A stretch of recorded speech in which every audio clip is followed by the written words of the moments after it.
So your tax money pays them to get elected, and your tax money, the same tax money, pays for a jail cell for you and for their competition candidates. So we're going to talk about rigged elections today, and we can tell you probably pretty much who's going to be your next representative to take over Marsha Blackburn's seat. You just follow the money and you can tell. We're going to talk about rigged elections, how your money, they use it secretly. It's not so secret, we're going to expose it, to buy a persona and buy an election. The upper class has elections set up before they happen, already set up. We're going to talk about this morning. Welcome, welcome. You're watching the Charles Van Morgan Show. Look at the beautiful American flag, where we still have a right to change this. So come on board. We're going to talk about that this morning. The rigged Tennessee elections. And they are rigged. And we got another device this morning that we're going to try to hook up to make it easier for you all to see the show. So welcome, welcome. It's the Charles Van Morgan Show. We're going to talk about how, and I know it sounds amazing and far-fetched, but it's not. We're going to explain it to you. I've seen it happen in real time. Quite frankly, I've experienced it, and we're going to explain it to you how your tax money, you have to pay taxes. The Bible commands you to pay taxes. Give to Caesar what's Caesar's. And I'm not telling you not to pay taxes, but I'm telling you what these people in power have manipulated your tax money into buying elections for them, paying for it, paying for their campaigns, literally, and you're funding their campaigns, and you're also at the same time, and I know this happens, I've experienced it. When you go through something with your own eyes and you really experience it, a boot on your neck and punches to you, and you literally get put in jail for participating in democracy in America without committing any crime. I know what they say. What they say is one thing and reality is another. I mean, if they told you there's no such thing as gravity, would you believe them? If you have ever experienced gravity, you know, and everybody has, there's gravity. If there's no gravity, you'd be a great NBA player, wouldn't you? So what I'm telling you is what they say. There's free and fair elections. They pay for their own elections, campaign finance reports, and everything's recorded, and they pay for their own elections. What I'm telling you is that's not true.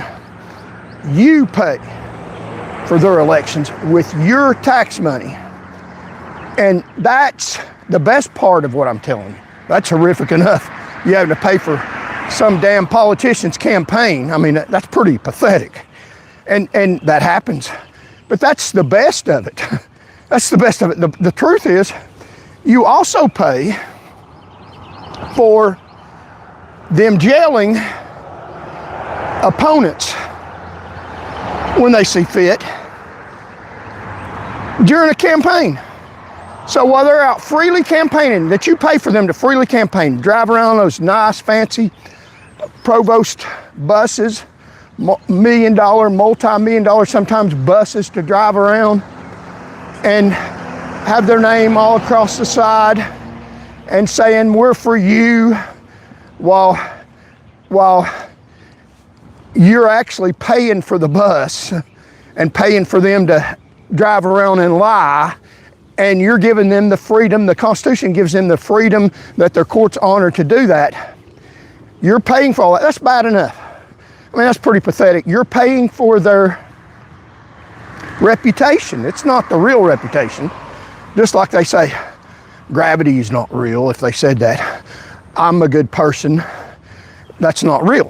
Let's look at the real thing. A good person wouldn't take your tax money to run prisons that are murderous death camps in the United States of America that you pay for. So you pay for their campaigns. It must be nice to drive around in a multi-million-dollar campaign bus paid for by you,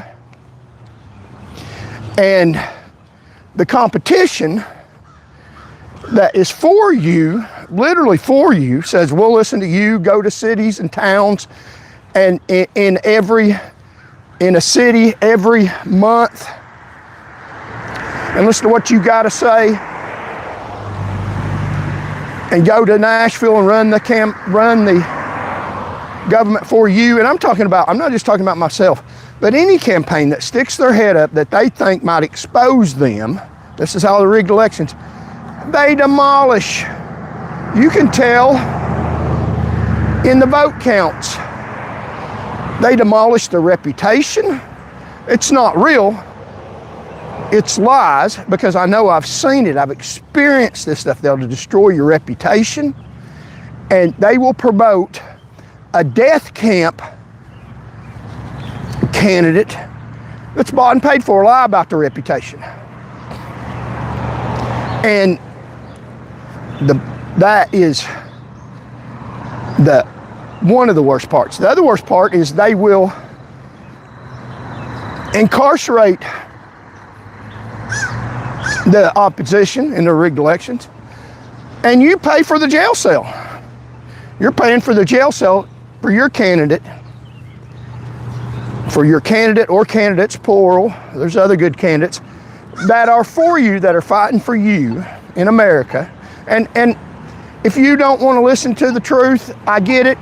You know, it's much easier to bury your head in the sand. I'm just telling you the God's honest truth about this stuff. It is real. I've seen it with my own damn eyes. I have felt it. I mean, it is, you can't lie to me about gravity. It's like I fell off the wagon and hit the ground. Gravity's real. And you can stay on that wagon all you want to. It's not a alcoholist wagon. Fall off their wagon. They're selling you a bunch of lies. And I went to church yesterday, and we'll get back to the dialogue, but I went to church yesterday, and the pastor talked about your word is your bond, telling the truth. And I take that to heart. Your word's your bond. So everything I say, I've thought about, and it's the truth. What they say to you is a damn dirty lie aimed at getting them elected with your money so they have their own utopia in the government. They rig elections. Elections aren't about freedom and fairness. They do all kinds of things to manipulate the vote. Both damn parties, and I can prove it, both parties do that. Now, I'm not talking about the intricacies of each of the political parties. They both have good things that they sell to the public. This is why you should vote for a Democratic candidate, and some of them are good. Excuse me, but Joe Biden did some good things in America. I know that's unpopular to say with Republicans, but he damn sure did. This is not a political channel to lie. This is where my word's my bond. He did.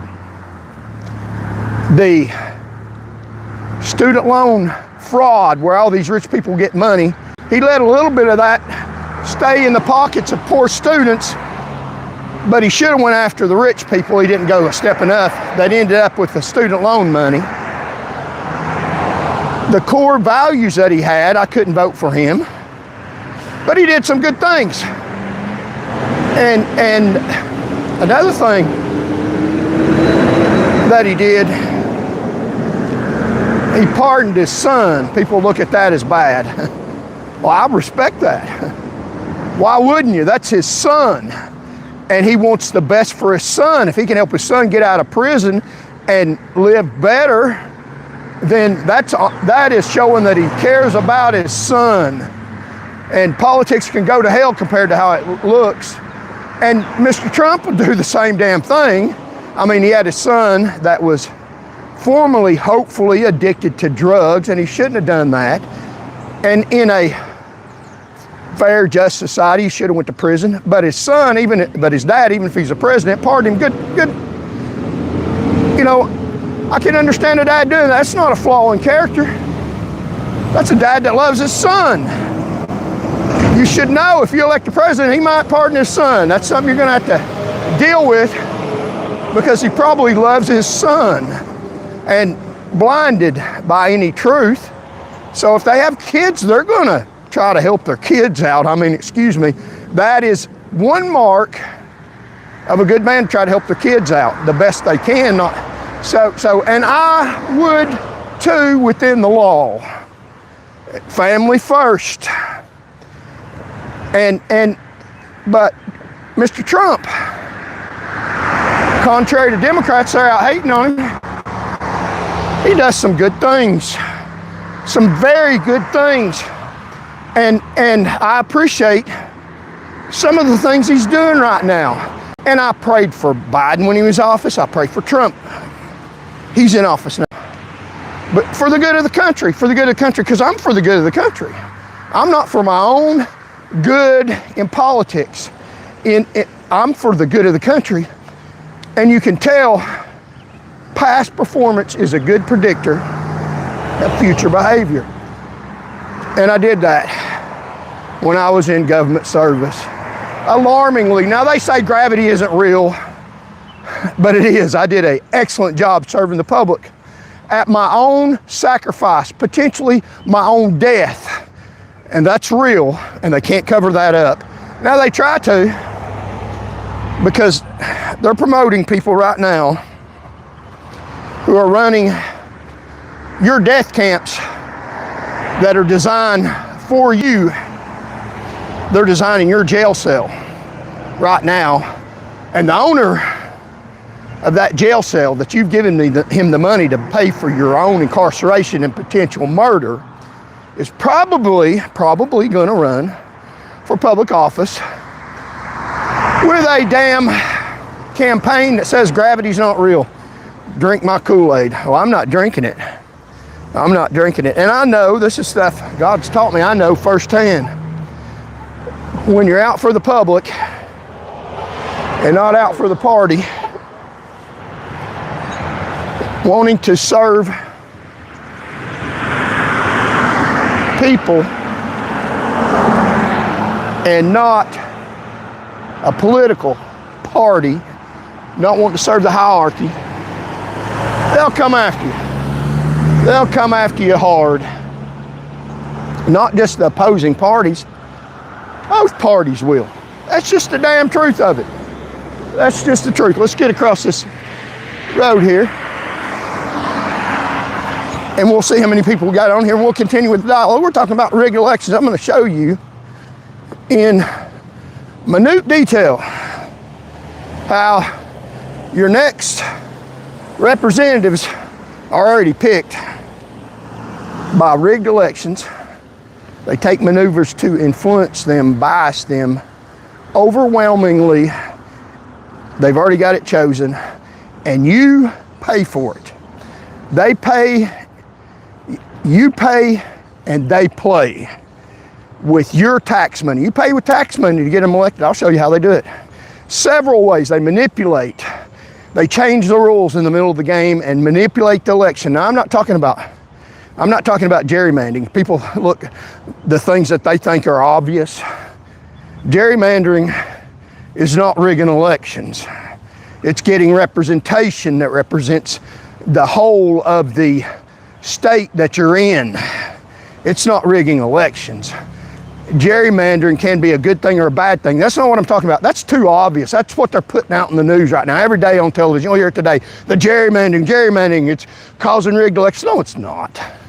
No, it's not. People still have an opportunity to vote. That's not what I'm talking about. That's simple-minded, figuring out stuff that the news media is telling you. If the news media is banging some drum, you know, hey, that's probably irrelevant. That's not what they're trying to hide, the real issues.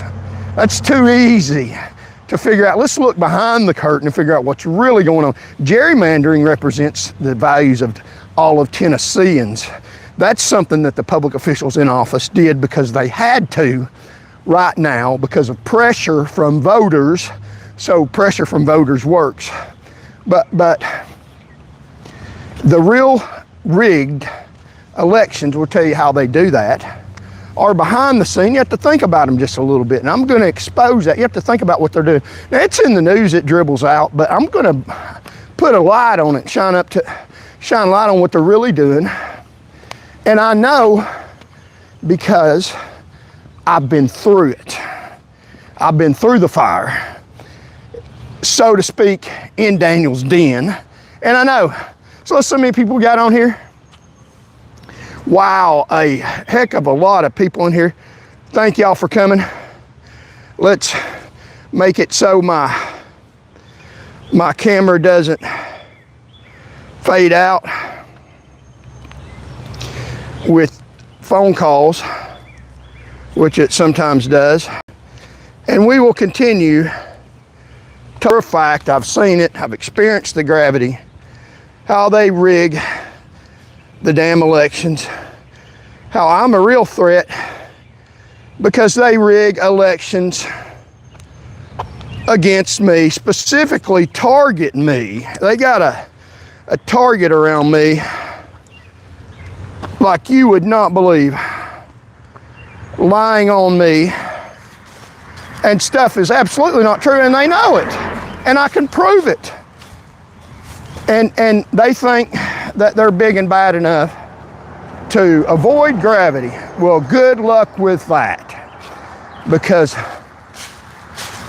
as far as I know, if you jump off the Henley Bridge, gravity will catch you.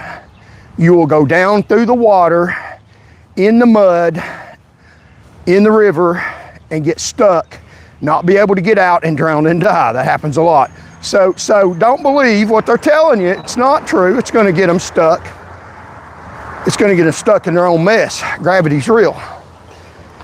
And if you jump with them, you're going to get stuck too. They are right now. Your tax money is going to, when you pay taxes to the government, in the state of Tennessee specifically, I think it's $52 million budget. Part of that money, or 58 million, part of that money goes to pay for jails, jail cells. And people think, well, that's for crime. Jail cells are for crime. People that commit crimes, we have to pay as a society to keep them away from us. And that's what we're paying for, our safety. No, you're not, to a large extent. No, you're not. You're not paying for that. What you're paying for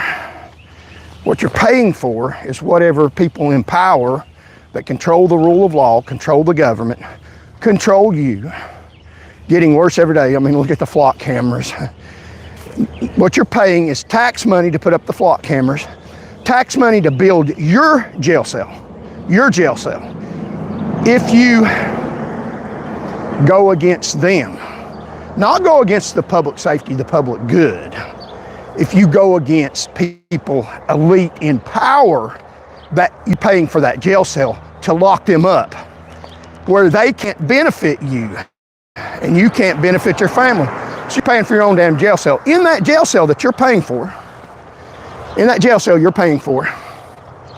you could get killed, raped, or murdered, because it's happening almost on a daily basis in the state of Tennessee prisons that you pay for. They don't care because they have put you there for political reasons, not based on crime for the most part. It's not based on crime.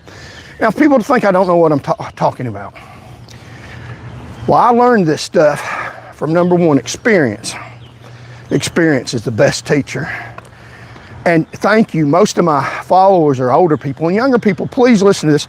It'll save you a lot of trouble. if you quit drinking the Kool-Aid. And I'm talking about both parties.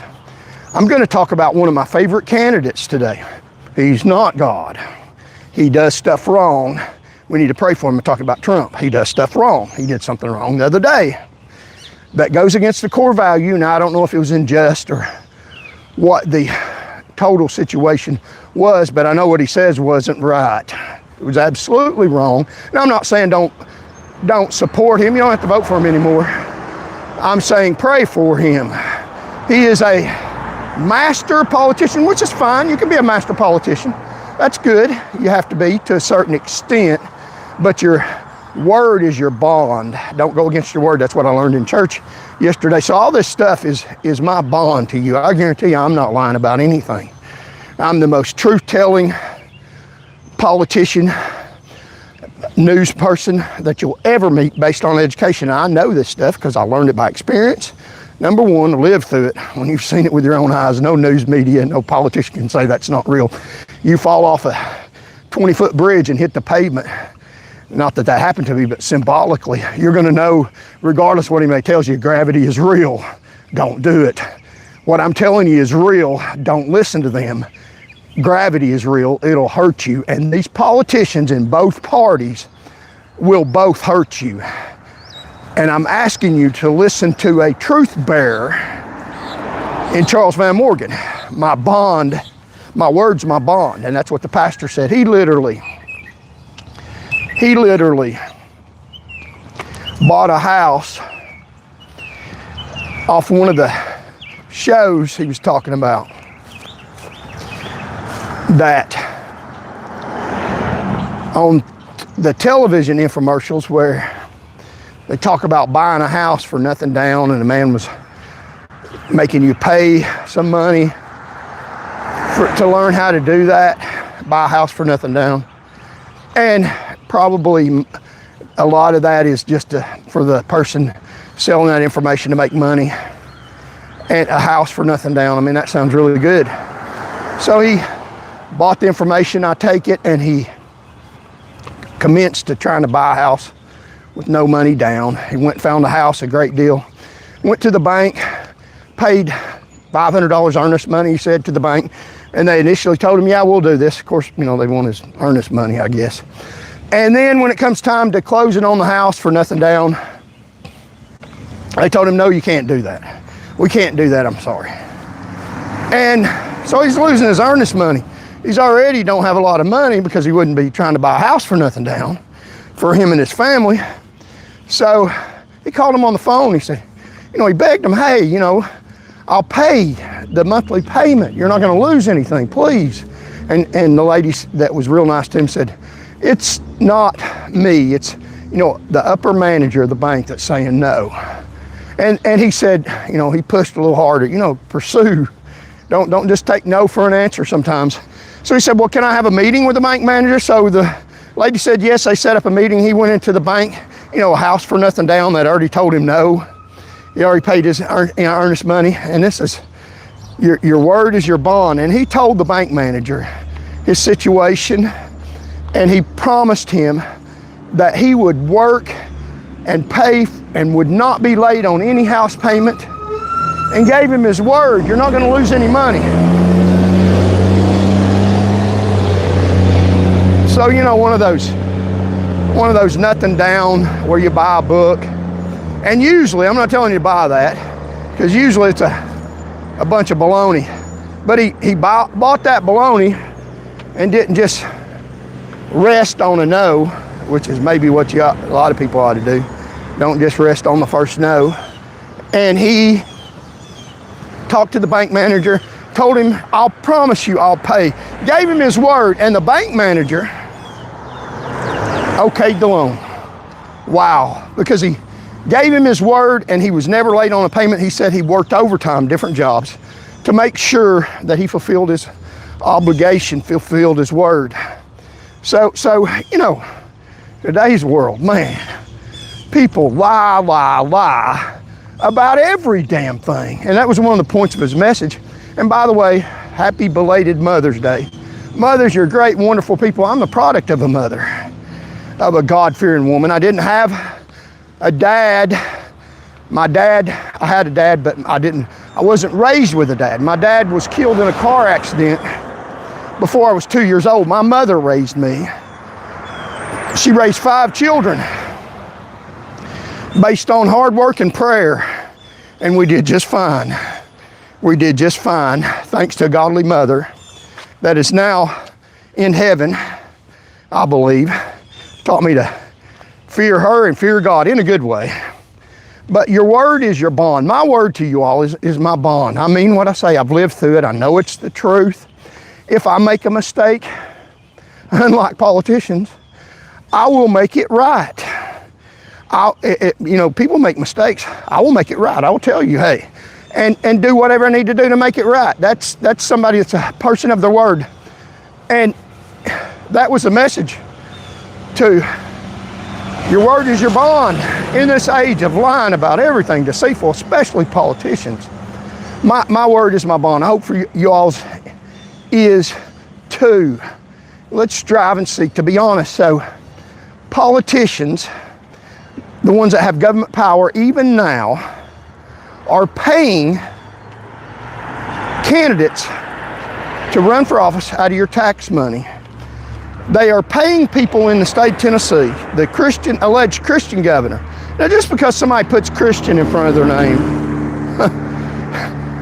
means absolutely nothing. It really doesn't. It could mean that they're worse than somebody that came out of a bar. You cannot tell based on character. Is not based on membership at a church. It is not. That's the biggest lie of I'm a good person I've ever heard in my life. I go to church regularly. I mean, I'm not saying don't go to church, but that doesn't make you a good person. Do you listen to the messages? Take them to heart? Have you accepted the Lord Jesus Christ in your heart? And some people that aren't even Christian are better than some self-proclaiming Christians. You can't tell based on that. How you can tell is based on how they walk, not how they talk. Very simple. The old phrase, it's not what you say, it's what you do. And I'm going to show you today what these politicians are doing. They are literally what your tax money is doing right now in Tennessee. What your tax money is doing. It's wicked as hell. Your tax money is paying for a jail cell for you, where you're likely, according to statistics, to get murdered. And the government's been notified murders are going on. They don't care. They keep paying these people more for jail cells where people are murdered in state custody and children are mistreated in state custody. You're paying for your jail cell where you could get murdered, irrelevant of crime. You don't have to commit a crime. You have to do something that people in power construe that they need to lock you up. If you're not on their bandwagon, fall off of it. It's okay to drink the truth. And where you can get killed, raped, or assaulted, and you're paying for your next home, a high likelihood, not minute possibility, a high likelihood your tax money is going for your next home, and you say, only if I commit a crime. No. If you get on the wrong side as it's construed by them, then you could be in one of their jail cells that you paid for. They didn't pay for the jail cell. You could have built it with your own hands. You take money off the food table out of your own house to build your next house away from your family. That's literally going on. I'm going to show you from newspaper articles, from clippings, the little driplets, and tie this stuff together. And I know it happens. I've got a Master of Arts degree from the University of Tennessee in criminology. I know how this stuff works. Crime is a social construct. It is what people in power call it, and they call it whatever they damn well please. It should be. Crime should be whatever hurts society. Murder should be crime, and it is. But they have murders in their own prisons, and they pay for that to continue to go on.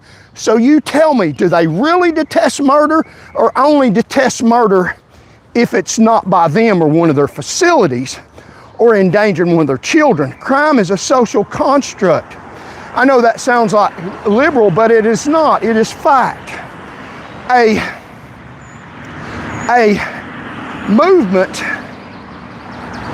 to take over a government, assassination, and I'm not saying to do this, it's wrong, but assassination of a leader in a country is only called murder if the insurrection or the attempt to take over the government is unsuccessful. It's based on who's in power. And I'm not saying to do that, that's wrong. But that goes to show you, you're either a murderer or a hero, simply depending on if you win the power and are able to call it a hero that you overturned a corrupt government, or a murderer if you weren't able to do that. Now, I'm not teaching or saying anything about being violent. I'm not. I absolutely abhor and ask people not to be violent. We don't have to be violent. We can win by elections. But I'm just telling you, crime's a social construct. And you know it. It's whatever people in power call it crime. And they don't call it the crimes that they're doing. They're committing crimes every day.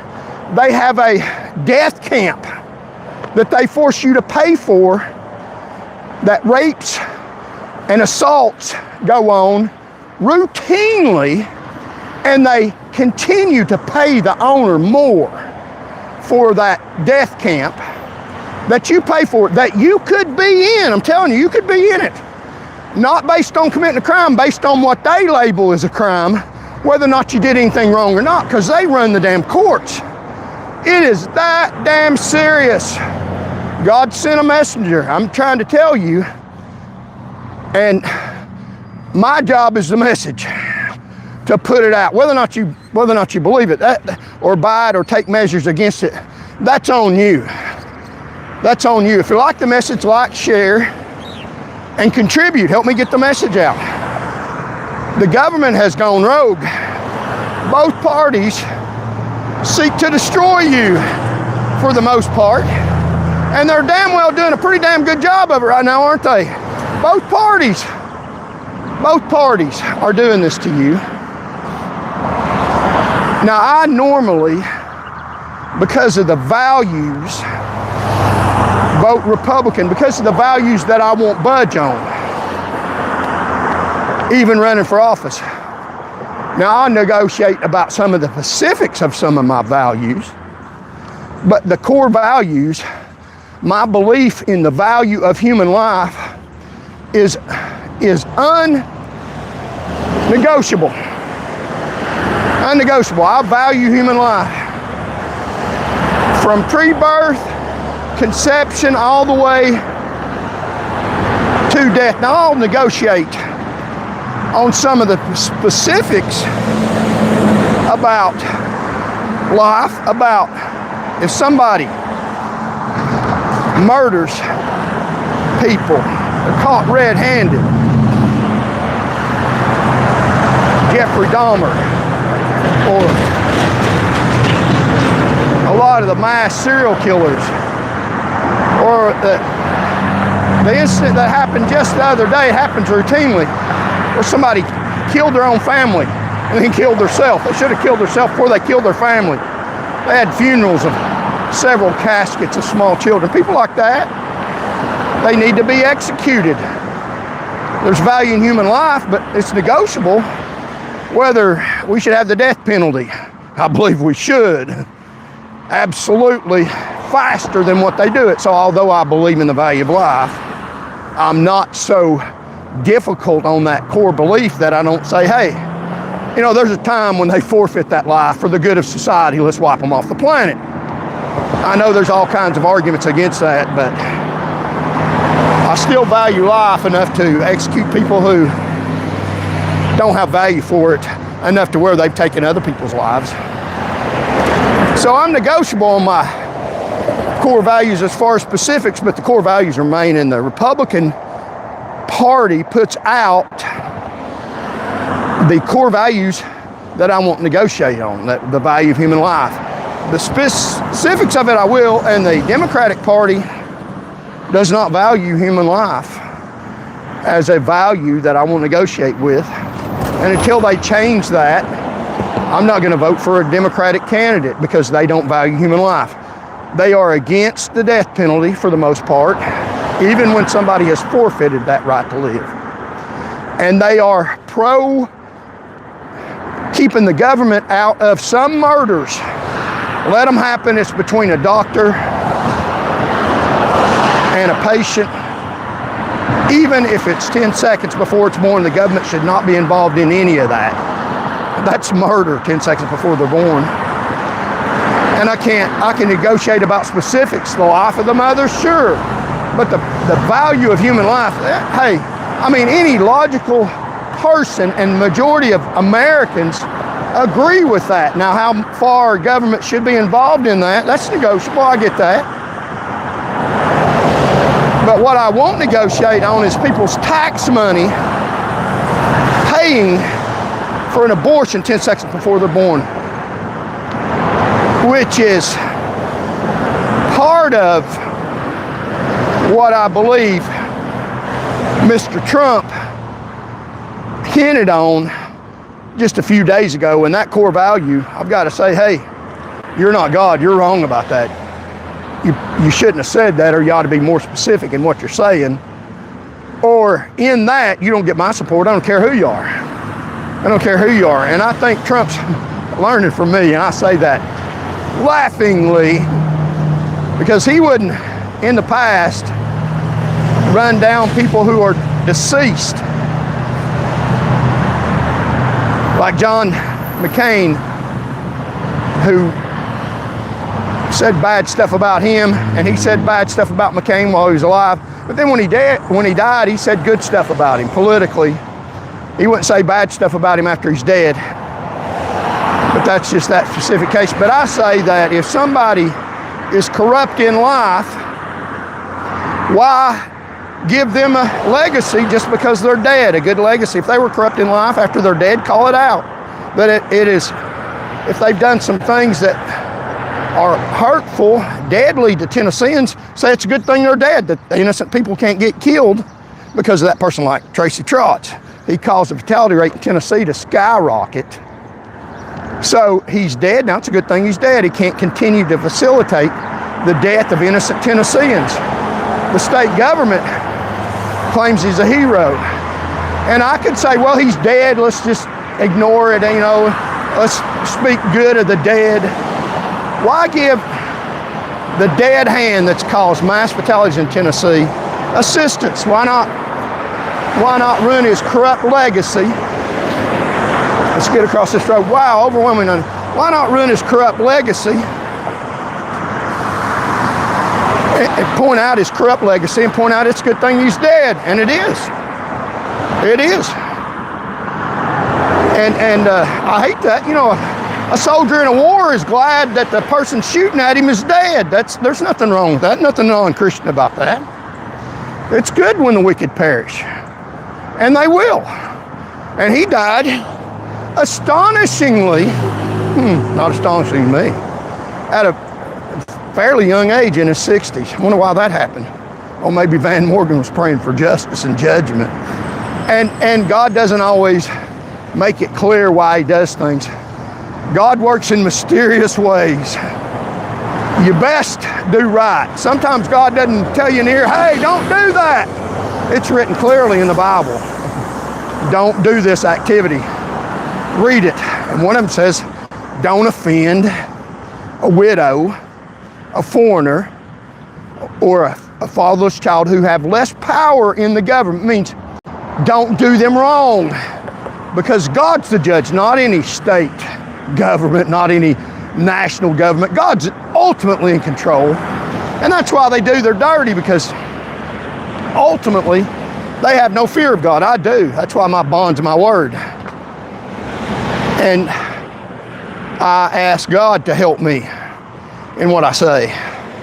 So they don't fear God. Now Tracy Trott had a legacy inside the government that he was a good man. They wrote a declaration when he retired of what a great service that he had done to society. This is the government. You paid them to light up their buildings and pay the heat or the air conditioner. printed the paper that calls him a great man. Black and white paper, a declaration when he retired. But if you look out on the roads, while he was in office, had the authority, as a commander of the Highway Patrol, had the authority to lower the fatality rate, the roads are red. Red and splattered with blood that he caused. He did it by his policies. He didn't care about you. He didn't care a damn thing about you. His legacy should not be honored, and the government can pay for that honor all they want to. It helps them stay in power. But I'm not going to cooperate with that because my bond is my word. It's not true. The things he did caused people to get dead. Tracy Trotz, he was a member, a deacon in I think it's a Church of Christ in Elizabethton, Tennessee. A deacon that caused people to get killed. You say, well, you ought to be a Christian, shouldn't say that. You know, the Bible says what I'm saying. It says many will say that they preach the gospel that didn't have the gospel in their heart. And that's biblical. Just because somebody has a church title to get in public office because it's politically correct to be Christian in the state of Tennessee, they proclaim that, don't mean it's in their heart. That's two different things. That's biblical. And the main reason why I tell the truth about him, I'm not running him down, I'm telling the truth. If he wanted me to say good stuff about him, he should have done good things in his life. He didn't. The main reason, and welcome, I'll tell you the main reason why I speak the truth about him, even after he's dead. So welcome, if you can see the sign, is because these people in power do horrific, evil stuff that causes death and destruction while they're alive. And people telling them like me, don't do that. That's wicked and evil. We fight with right while they have might. As my mother used to say, don't let might beat right. File civil answers to their complaints against us that are false. Fight them. We tell them, they know. They do horrific evil, lie in court, lie under oath, cause people to get killed while we're telling them. And then after they die, they've caused people to get killed. He caused hundreds of people to get killed on Tennessee roadways because he set a precedent that it doesn't matter if you protect society, you got to be on the good side of me. I'm God, I'm the king in my God government. Or I don't care if people get killed as long as I don't get killed. There's a God in heaven. He died at a relatively young age. God works in mysterious ways. And he caused people to get killed. And people that are running the government right now, if they think that people are sissified, and after I die, they're going to give me a good legacy anyway, so I can do whatever I want to do. I can do whatever I damn well please. Evil, and he's evil, and there's a lot of evil politicians, a lot of evil people in government power. I can do whatever I want because after I die, like President Trump in one instance, people will say good things about me, even my enemies. They'll say good things because it's well known you don't speak bad of the deceased. Well, they're not here to defend themselves. Well, their record can exonerate them, what they did in life. I'm not running him down. I'm talking about his record. Why would you hide the record after they're dead and give them a free pass to an honorable legacy when they haven't lived a good life? Because if we allow people who are deceased a good legacy when they don't deserve it, we tell people right now in power, it's okay, you can get along with you can go on with your ruthless torment and causing death and travesty among Tennesseans and live your own high life. And even after you're dead, even your own enemies, well, they won't say stuff bad about the dead, so don't worry about what you do. Why not put a hurt on them and show these damn people, disgusting hypocrites that are dangerous to them and you, that when you die, we're going to tell the truth about you after you're dead. We're not afraid of that. That's the damn truth. That deters other people from doing wrong. Mike Perry, when you die, if you do, and I hope that you don't, I don't want nobody to kill him, but when he dies, I don't know, he might have the judgment of God on him. His reign of terror in the state of Tennessee is well documented. According to him, you have no constitutional rights. You're going to get the ride even if you beat it constitutionally in a courtroom, you'll get the ride. If it's not constitutional, you shouldn't get the ride. But he's going to put you through that any damn way. He don't care. You're going to get the ride. That's how arrogant Matt Perry is. It's a bloodline. We're going to talk about him. And the numerous people that have been arrested in the state of Tennessee falsely. When he dies, I'm still going to say that about him. He shouldn't have done that. And then he probably lied under oath, saying that he had no knowledge of any of the 2,500 false arrests or false arrests. 2,500 of them, and every one of them should have been arrested. He said that none of the 2,500 had no drugs or alcohol, came to him. He's trying to block, well, I don't get all the information. Why not? You should. Yeah, there's some fans. Why not? You should. That none of the 2,500 were people who shouldn't have been arrested, even if they had no drugs or alcohol in their system. All 2,500, yeah, they should have went to jail. I mean, that's just ludicrous. That's absurd. And he said that under oath in a hearing before a safety committee, backing his damn self up to the hilt no matter what. So after he dies, I need to say, well, he was a good man. No, I won't. If he straightens out what he's doing wrong, starts telling the damn truth, then I might say he did that wrong, but he corrected it.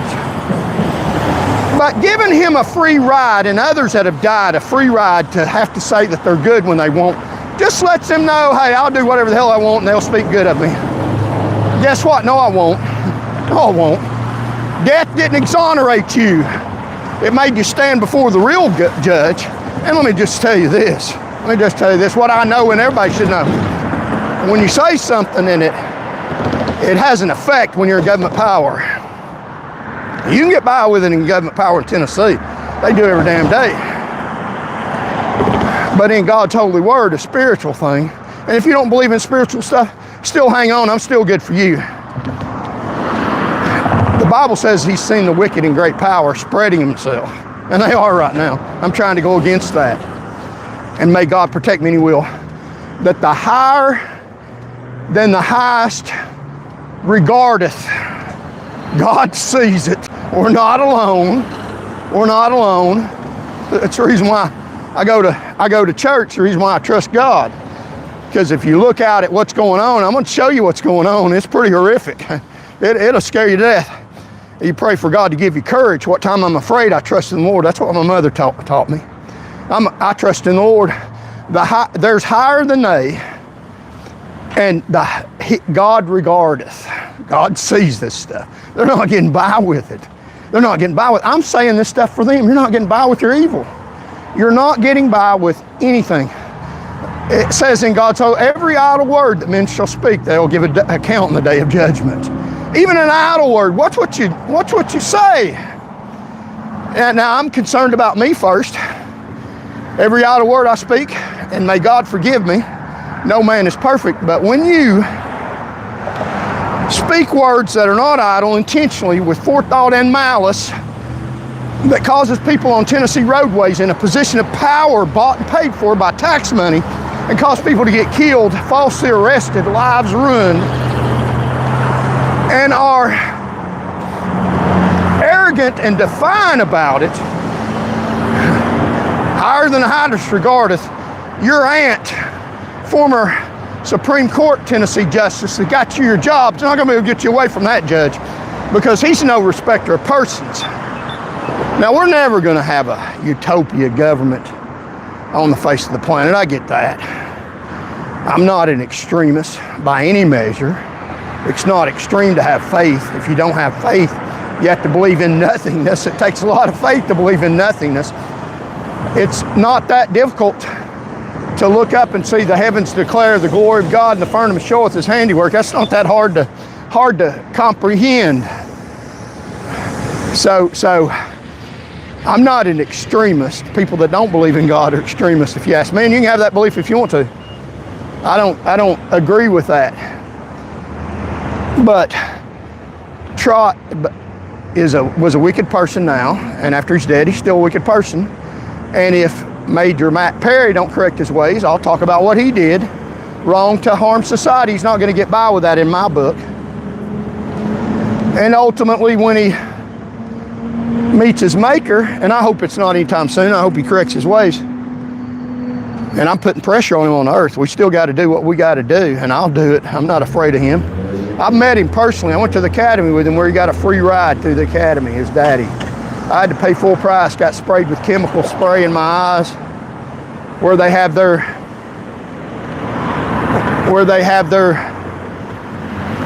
college fraternity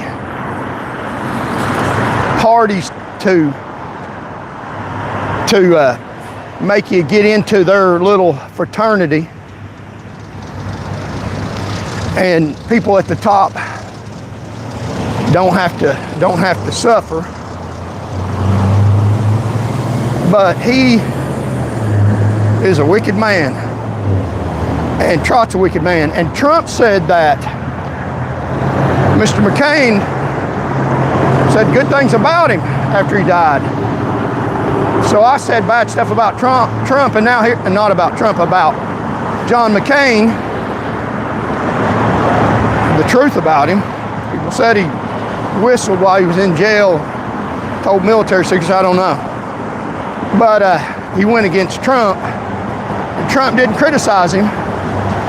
But I criticized Trotz after he's dead. Trotz to the bathroom. Makes no difference he's dead. He's still a wicked person.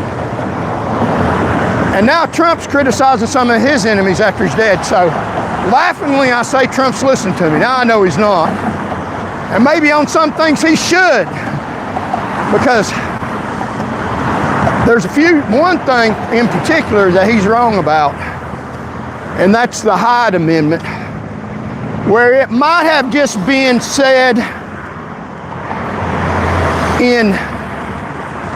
out of context, but he said that the Republican Party needed to negotiate about the Hyde Amendment, meaning that people in the Republican Party should allow some government tax-paid abortions other than what the Hyde Amendment already allows for life of the mother in danger, rape or incest. That's allowed. Some of that is allowed under tax funding, and some people don't agree with that.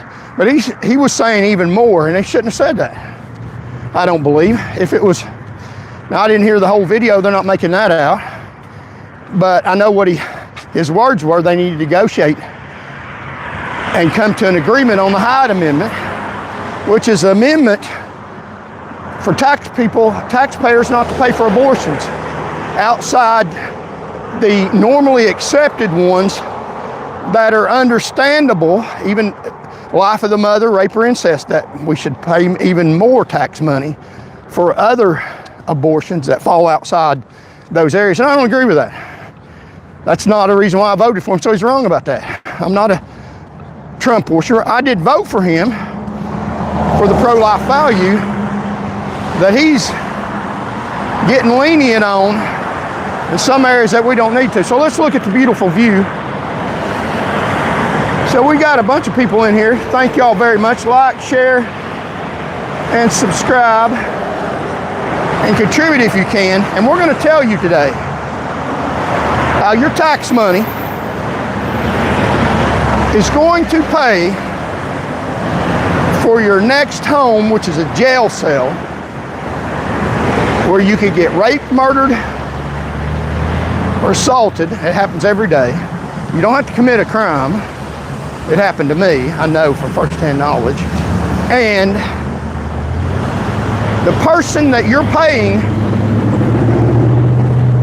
that built your home, that you paid him to build it, away from your family, can't get away from the murder, the rape, or the assault. The owner of that home that you gave him the money to buy it and build it is probably going to run to take Marsha Blackburn's seat if she wins the governor's office. And the polls say that she's the next governor in the state of Tennessee. Now, I'm on the ballot, so vote for me. to show people you're paying attention. The higher numbers we get, the more they say, the more they see that you matter, that we don't trust the government. Now, if you trust the government, hey, you need to vote for her because she's in the end. She's not for you, she's for them. I call her Marcia Blackburn you. She's burning money like it's nothing, burning your money. And I'll show you how. I'm not just talking off the top of my head. I'll show you facts and numbers. She's getting your tax money to run her campaign to serve the upper echelon, to put you in jail. She's getting money from the owner of the jail that's being built for you, where you can get murdered. You can't get away, you're in a jail cell. You can get raped, you can't get away, you're in a jail cell that you paid to build. Or assaulted, you can't get away, you're in a jail cell. It's happening daily. With your tax money, they're building that. And I'm not the only one that's called to this. They're building that death camp. You're paying to build a death camp for you or a family member or a close friend. And the money that you're paying a man to build it, regardless if you can commit a crime, you could end up there, is going to run for public office, not like me, by his own money, hard work, dedication, education, knowledge, JD, previously served the public. Past performance is a good indicator of predicting future conduct. And my past performance is stellar. I know what they say. They say gravity's not real. I guarantee you jump off this bridge, you're really gonna get stuck in the mud and die. Don't believe what they're telling you. It'll hurt you. The candidates that are running now will hurt you. Absolutely. I'm going to tell you how they're doing it. We're going to unsecretify their little hidden conduct, unhide it.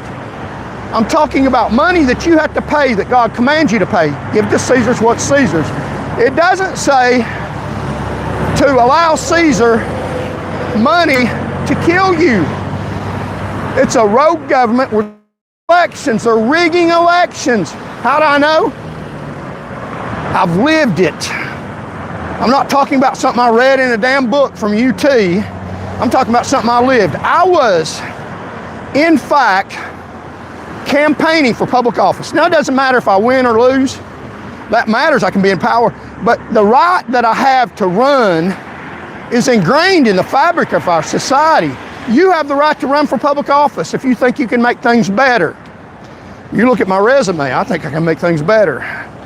You look at my past conduct, I think I can make things better. But regardless if I win or lose, I've got the right to run.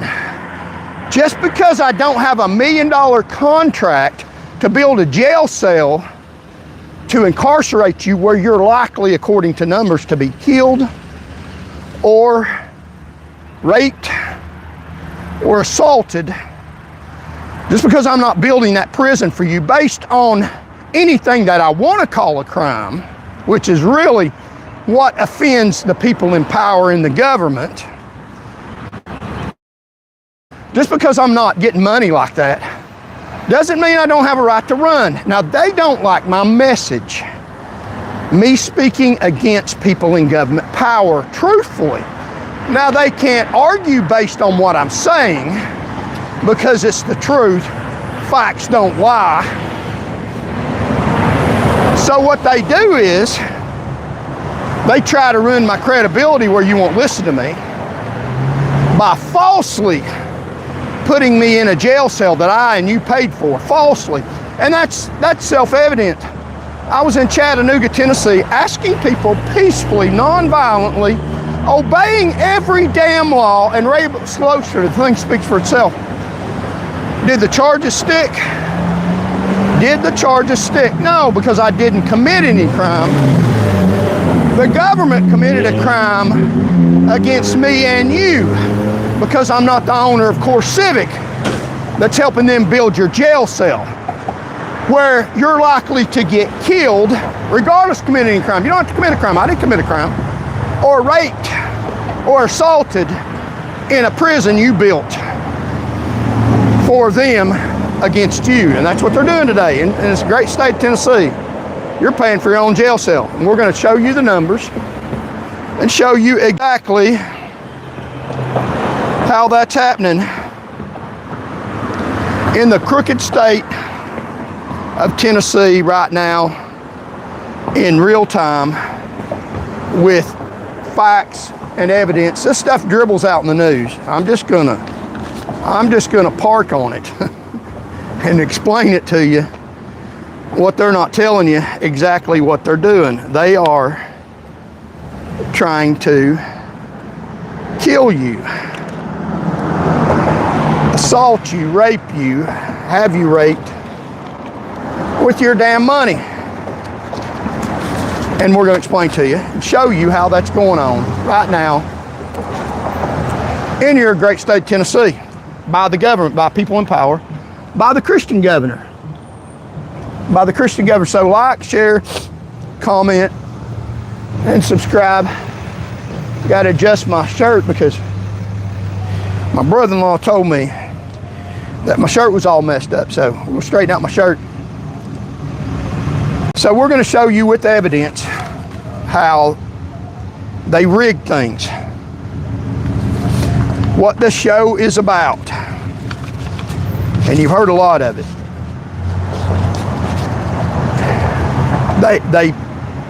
You're paying for them to incarcerate you. And what you're about to see today is not a list of isolated scandals. It's a system. A small group of powerful men in Nashville run this state for themselves. They run this state for themselves. The governor, the lieutenant governor, the House Speaker have built a wall around the institutions that are supposed to protect you. And behind that wall, your money is being stolen. Innocent people are being arrested. Workers are dying, and children are going without insulin. Now that's what's happening in the state of Tennessee. A small group of men in the state of Tennessee are lying like hell to you, stealing your money.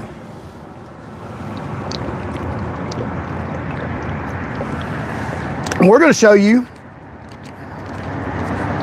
how that's going on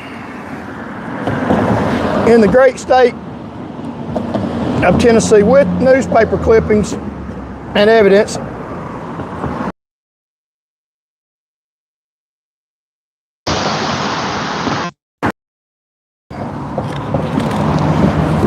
How they're getting by with this. So they're not stupid.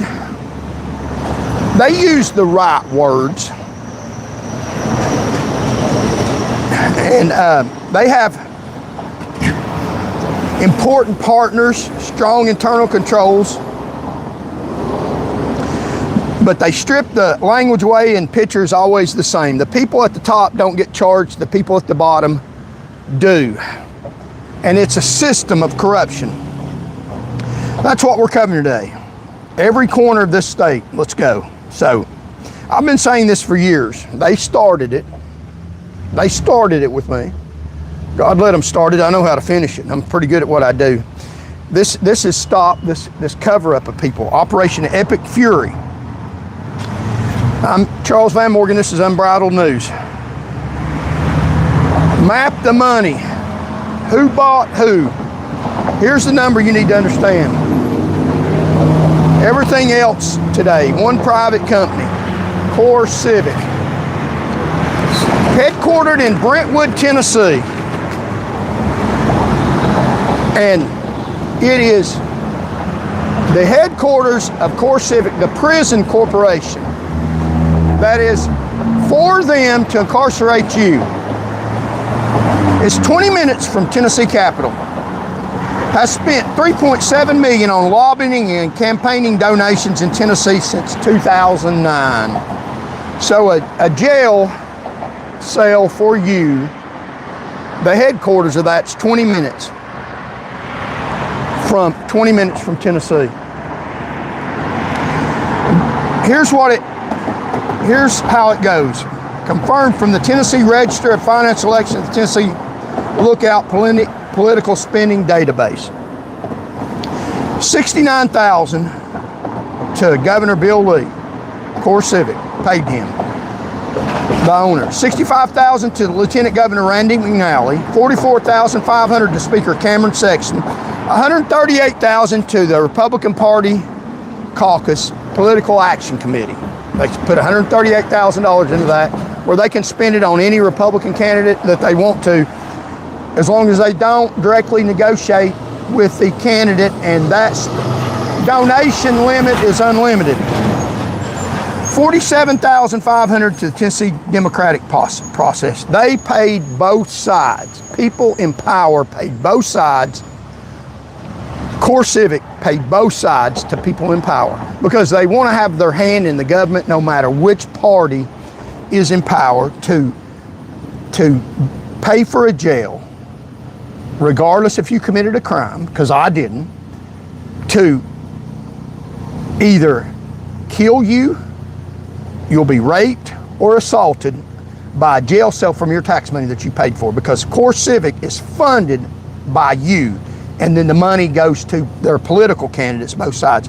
In the 2022 cycle alone, when I was running, I went in one of these jail cells, $107,490, not in Core Civics, but in a Tennessee jail cell, wrongfully. I didn't do a damn thing wrong.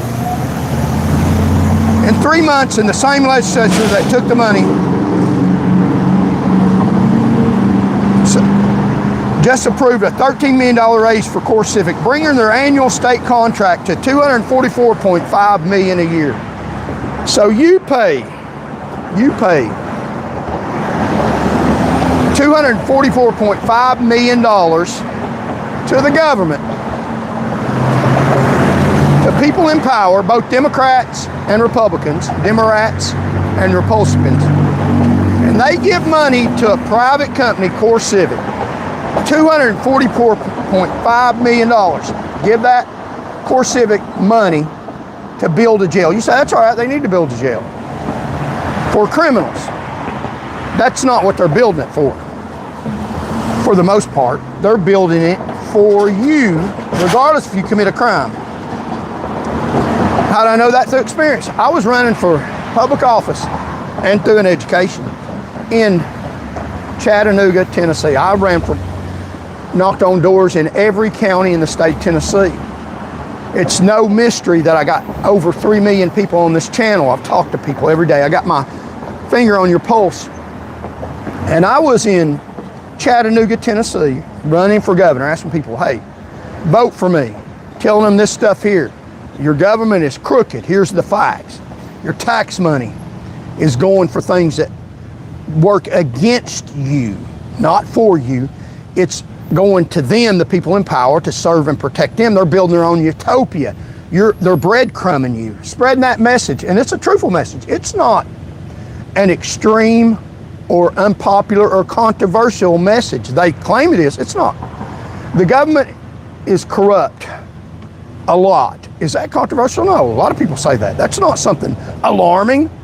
But when you stand up on a tree stump and you start proclaiming it with facts and evidence like a lawyer would, then they get a little nervous. They don't want you doing that. You can't do that. You can say that, everybody knows that, but they don't really shine a light on it and talk detail about millions of dollars being made for my jail cell. They're not talking about that. About millions and millions, and you can't say that. $244.5 million a year, and you can't say that there's been numerous murders, rapes, assaults in our jail. Nothing substantial is being done. The fines aren't legitimate. They're paid back by increase in the contract. It's a facade, and we'll show you the numbers. You can't say that because people start believing that when you start narrowing it down and tell the real story that people are getting put in prison wrongfully for the benefit of the people in power, and you're paying for your own damn jail cell by your tax money because they're giving a contract to a man that owns Core Civic, a private company that has horrific results in his prison, and even they're fining him. Apparently, it's a facade, it's a sham. You can't say that or we'll put you in jail. So I was in Chattanooga, spreading my message about known government corruption. Without $1 million in my back pocket or a party flag, because the parties are crooked as hell. And they lied about stuff, had a couple of police officers come out, beat me up, alleged I resisted arrest. I didn't resist arrest. There's one video they busted, I was filming it, they busted my camera where it wasn't recorded, and they've refused to show their police body cam. Why not? Why have they destroyed the body cam? Because if they show the body cam, it'll show their line. They said I resisted arrest. Show the body cam, show where I resist arrest. I did not resist arrest. They said I resisted arrest so that they could beat on me to teach you don't run for public office and say bad stuff about us. They literally had people lying about me. Said I used foul language and stopped people from going into the polls. In fact, the evidence is I was out there asking people to vote for me, exercising my constitutional rights, telling people some of the positions that I stood for, speaking against the government. Honestly, truthfully, without $1 million or a party banner, you can't do that. You're supposed to be able to do that in the United States of America under the Constitution, but you can't do that in Russia. Oh, yeah, everybody knows you can't do it in Russia. Did you know you can't do that in America? No, they won't tell you that. Gravity's not real. Charles Van Morgan's not real. You can campaign. Look at a jail photograph. No, you can't. No, you can't. Now, they allege that I did something to deserve going to jail. No, I did not. That's not true. What I did was obeying the law. I was on the ballot, standing behind the 20-foot line, obeying every law. The truth is, they were lawless. I paid for the jail cell with tax money they put me in. They'll do it to you too. Doesn't have anything to do with breaking the law. It has something to do with going against their public corruption of the Christian governor, Bill Lee. He's good friends with the person that's building the jail cell for you. He's giving him money, the person that's building the jail cell is giving him money to fund his campaign to put you in jail where you can get murdered, happens all the time in that prison, rape happens almost on a daily basis, or assaulted happens almost on a daily basis in a jail cell meant for you, not them. They get out of jail cells for committing crimes, get pardoned. So they said that I intimidated voters. You can look it up all over the news. None of that's true. Intimidate anybody. Where's any video of me doing anything wrong? There's one video that I've got, which I pre-recorded before the assault that took place against me. It shows them coming out to me, getting in my face behind the 20-foot line where I'm allowed to be, telling me in so many words, get the hell out of there. You can't stand here. Wherever the other candidate was, they're a party representative, and I wasn't allowed to stand. Why not? I was supposed to be allowed to stand because that is their unwritten rule. You're not a millionaire, you're on a party ticket. Get out of here. This is your warning. Well, I'm not doing anything wrong. I got a right to be here. I have a law degree. I know. I'm abiding by the law. It doesn't matter is what they said. Yeah, it don't matter. You say, I won't go in one of their jail cells to get murdered or raped or assaulted because I'm not breaking any law. I didn't break any law. You don't have to either. You have to do something they construe as going against them. They said, the lady that said that I intimidated her from voting, voted while I was there. She said that I inhibited her right to vote. Said she was in the voting booth. Now just think about how they do this. I was out there asking people to vote for me. She heard me asking people to vote for me. She didn't like that. Didn't want me out there. I might get a few votes. So we need to get him out of here. That's my right to campaign. The government says, well, he's nobody. We'll just knock him down, throw him in jail. That's the same way they'll do to you. I assure you, they'll do it to you in a heartbeat. Many already have. Bury your head in the sand and wake up when you're in a jail cell, you'll find out.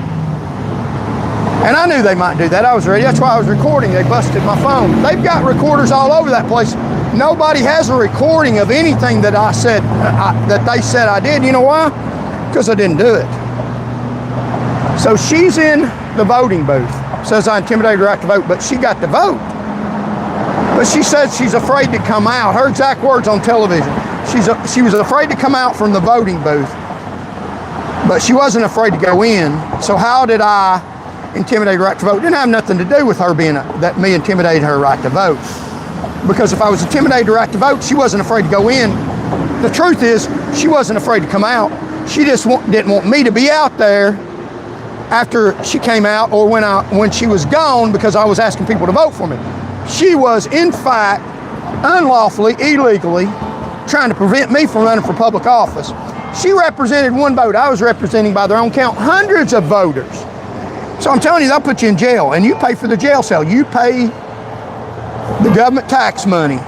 They give that tax money to Core Civic to build prisons that has a horrific record of murders, assaults, and rapes that you will go to, just like me, for committing no crime at all. The proof's in the pudding. The criminal charges were dismissed. If you write my name in Google, the first thing comes up is my jail photo. Isn't that amazing? Why does that happen? They got it rigged. Google, all the major outlets have it rigged. He was accused of a crime. Yeah. The real criminals are the one that's put me in jail. So while I'm running for governor in the rigged elections, they'll put me in jail while you're paying them to run their campaigns. In the 2022 cycle alone, 1,749,000 in 3 months, they paid these people. They paid their campaigns. Just in 3 months, Core Civic, that got tax money, returned the tax money to people that passed the laws to put you in jail. That's not a donation, that's a price tag. They paid for a state contract with your tax money, and the men who took the money approved the contracts. That's what cash for clout looks like in Tennessee, Core Civic. A private, for-profit prison that gets your tax money, that pays politicians to keep increasing the amount of money that you give them. In return, the prison owner gives them campaign money to run for public office. They have more jail cells if you go against them to put you in. They put me in one for peacefully running for governor. So Core Civic, death, drugs, over $240 million a year they get. The Trousdale Correction Center in Hartsville is the largest prison in Tennessee. It's run by Core Civic under a state contract. Here's what happened in just 12 months at that prison. Now, you've seen the Capitol just 2 days ago, where they were passing the redistricting map to get more Republican control over our representative in the federal government, to dilute the vote of the Democratic Party, which I'm for, because it's a red state. If the Democrats want to run the state, get the votes. If you don't have the votes, it's about voting. It's not about eliminating the black vote. That's a distraction. It's about the majority of people in the state of Tennessee are Republican values, and very few people are Democrat, and it is fair for the whole state of Tennessee to represent the values of the majority of people in the state. So I don't disagree with what they're doing. But you've seen the chaos that took place because of the Democratic Party. They got a lot of power and clout, and they were able to raise a ruckus, pull the race card, and say that, declare a race. That's amazing to me, that they're actually openly, blatantly in public, Democratic people. not all across the state, not all of them, are holding up saying they're doing this because of race. No, they're doing it because Tennessee's a red state. They have a supermajority, they're allowed to. You want to do that, get a supermajority. Win the vote, win the hearts and minds of people all across Tennessee, you can do that. They're doing it in other states. There's nothing dramatic or controversial about what's going on. I agree with it because of the core values the Republican Party has. Although I don't agree with the leadership at the top of the parties, that's two different things. The people at the top of the party lie to you about the values that you have to say, I agree with your values, so vote for me. And they don't hold those values. But the values of the Republican Party are good values. They're just voting for people that lie about it. I hold the majority of Republican values. I'm more Republican than the Republican governor in the state of Tennessee, for the most part, although I do believe in some Democratic values. I don't want to alienate myself. I'm just telling the truth. My word is my bond. But you've seen the mass chaos up there. They had state troopers, probably hundreds of them, to make sure that none of your state legislators got hurt. Murdered, raped, or assaulted. Hundreds of state troopers. When I was at the Trooper Academy, in addition to the uniformed troopers, they also had a riot team, prepared and ready, in case they're called, staged, to go to the Capitol, in case they had a tax protest or some kind of protest at the Capitol. They had pre-planning to protect the legislators, both Democrats and Republicans. They can protest and riot and yell and holler and burn a Confederate flag on the floor. They can do a lot of this little minute stuff. But if anything really goes down, we got the people ready, staged, emergency preparedness to quell it without anybody getting hurt or killed quick. You could see the number of uniformed officers there. And I'm telling you, I was in the academy, I was a trooper, I know what they do. They are well prepared. They'll even get cadets from the academy because they want a numerous manpower at the state capitol if anything really starts going bad or looks like it's going bad. Staged, they'll even get cadets from the academy to come out there without a gun or anything, risking their lives even more without even being fully trained to protect. And their job is to protect the government, people in government power, both Democrats and Republicans. So you've seen the chaos, but they had people staged to get ready in case anything started to get out of, man, they would have had hundreds of officers from all across the state go and protect Cameron Sexton or any of the legislators. It looked like chaos, but it wasn't. You've seen all that chaos. Did anybody get hurt? No, because they're not going to allow that. They're ready. But if you get put in one of their prisons that's paid for by your tax money, they're not ready to stop that. Rapes, murders, and assaults happen almost on a daily basis. They don't care about that. They don't care about that. They care about themselves. And you're not at the Capitol, and I'm not at the Capitol. We're not in power. We're going to be in one of those jail cells, and they're not ready to protect us. They're not ready to protect anybody in a Core Civic jail. As a matter of fact, by their own admissions, they're fining them and then paying it back with more in a contract. So it's a sham fine. They had Trousdale Correction Center in Hartsville is the largest prison in Tennessee. It's built for you and me without a crime. I know that personally as a matter of fact. You don't have to run for governor to be incarcerated in one of their prisons. You get on the wrong side of the government, even when you're trying to get along with them, and you will go. It's run by Core Civic under a state contract. Here's what happened there in just 12 months. A year, 196 assaults. That's almost one a day. How many assaults happened at the Capitol in 3 days? 0. How many people went to jail? A few, but they were out in about 2 hours. July 2022 to June 2023. 90 incidents of sexual misconduct, same period, and 2 murders in a year.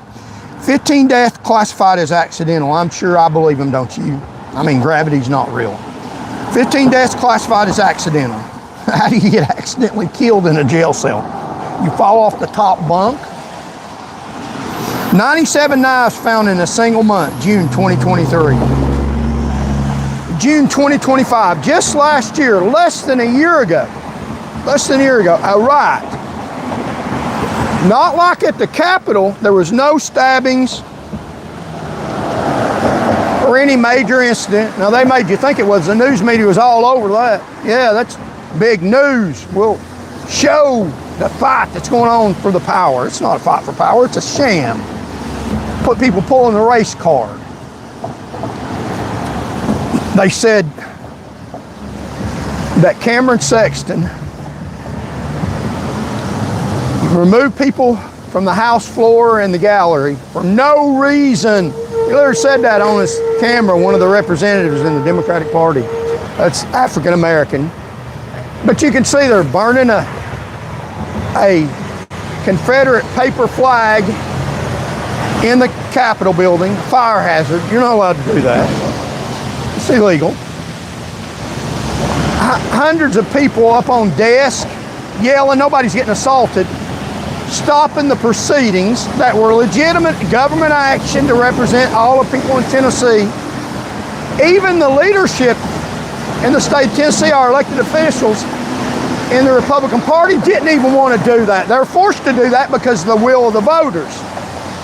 They didn't want to do that. I could tell some of them voiced, they're like, I wish we didn't have to do this, but if we want to keep our job, we will. That's the only reason why Cameron Sexton was doing that. Not because he wanted to, it's not worth it to him. He had to. He wants his almost $100,000 per diem that he lies about. He's got to do something to earn it. Some of the will of Tennesseans. It's a pretext. He's not for your will, he's for his own will. So in a prison, all this stuff goes on. They don't have a riot team ready. In 2025, inmates stabbed a staffer, took over and in their yard. That didn't happen at the Capitol. That happened at a prison that you pay for in Tennessee, a private prison. They didn't have guards stopping stabbings. 41 indictments from one Trisdale County grand jury, including a captain and 2 officers, caught smuggling fentanyl, heroin, and cocaine via Cash App handoffs at a Lebanon hotel. 38 grams of fentanyl, enough for thousands of lethal doses. So this is what's going on behind the scenes by your government.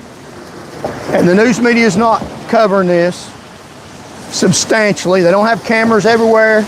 Where you're going to be put at is going to be undercover.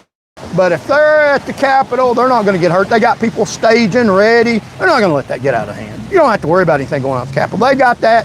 They're going to bring everybody and their brother in uniform and not in uniform, even in training. Go out there and make sure Cameron Sexton don't get a scratch on him.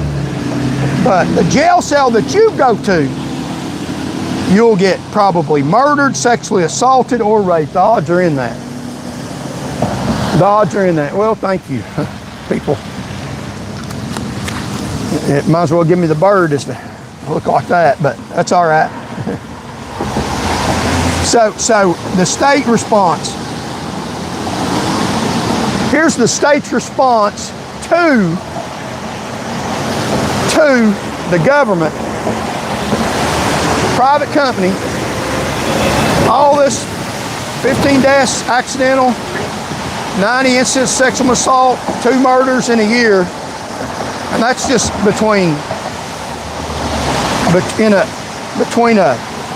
June 2022 and June 2023. That same company's in operation today. The government's response is to approve a $13 million raise for that same company. Not to approve a $13 million increase in funding to protect inmates in that prison. They're not wanting to protect inmates in that prison. They don't care about you. They could care less. The money they spend goes to protecting Cameron Sexton, Lieutenant Governor, Governor Bill Lee, and even former governors. That's where your money's going. It's not going to protect you at all. At all. And here's my take on it. So yeah, we got a bunch of people in here. Like, share, and comment, and contribute to the channel. Help me get this message out. And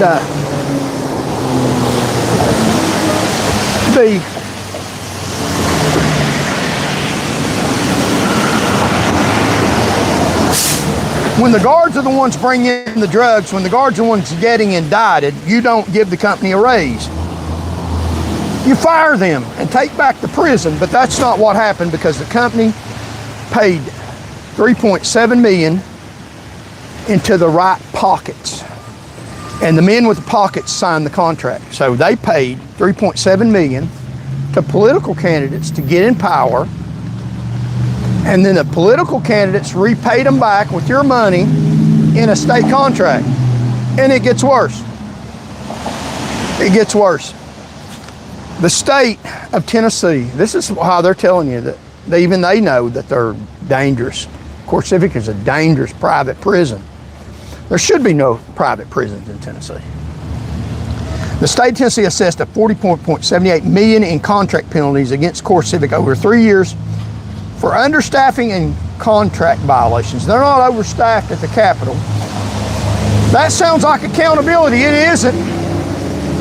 Here's what nobody reported. Core Civic, Tennessee Department of Corrections, renegotiated the contract every single year.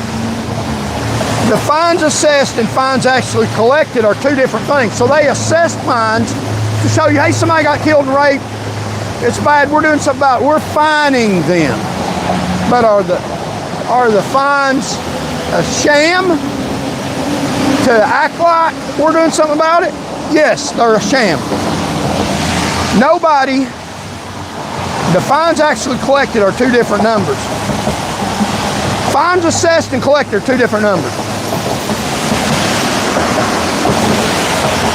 Nobody, not the Lookout, the Banner, not Channel 5 News, has pulled the Tennessee Department of Corrections settlement records to find out how much was actually paid versus waived in the negotiation. They probably can't get them.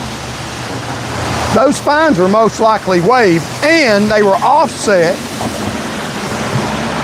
by, to some degree, by a raise every year in the contract. So fine them $13,000, renew the contract the next year for a $13,000 additional payment. That pays back the damn fine, or close to it. So that's not a fine, they just renegotiate the contract. It's a free ride. They assess a fine in the morning and waive it in the afternoon, then the same contract negotiation. $40 million on paper. We didn't know what they actually paid, but it's close. So, campaign, CEO running for Senate. So the CEO of this horrendous prison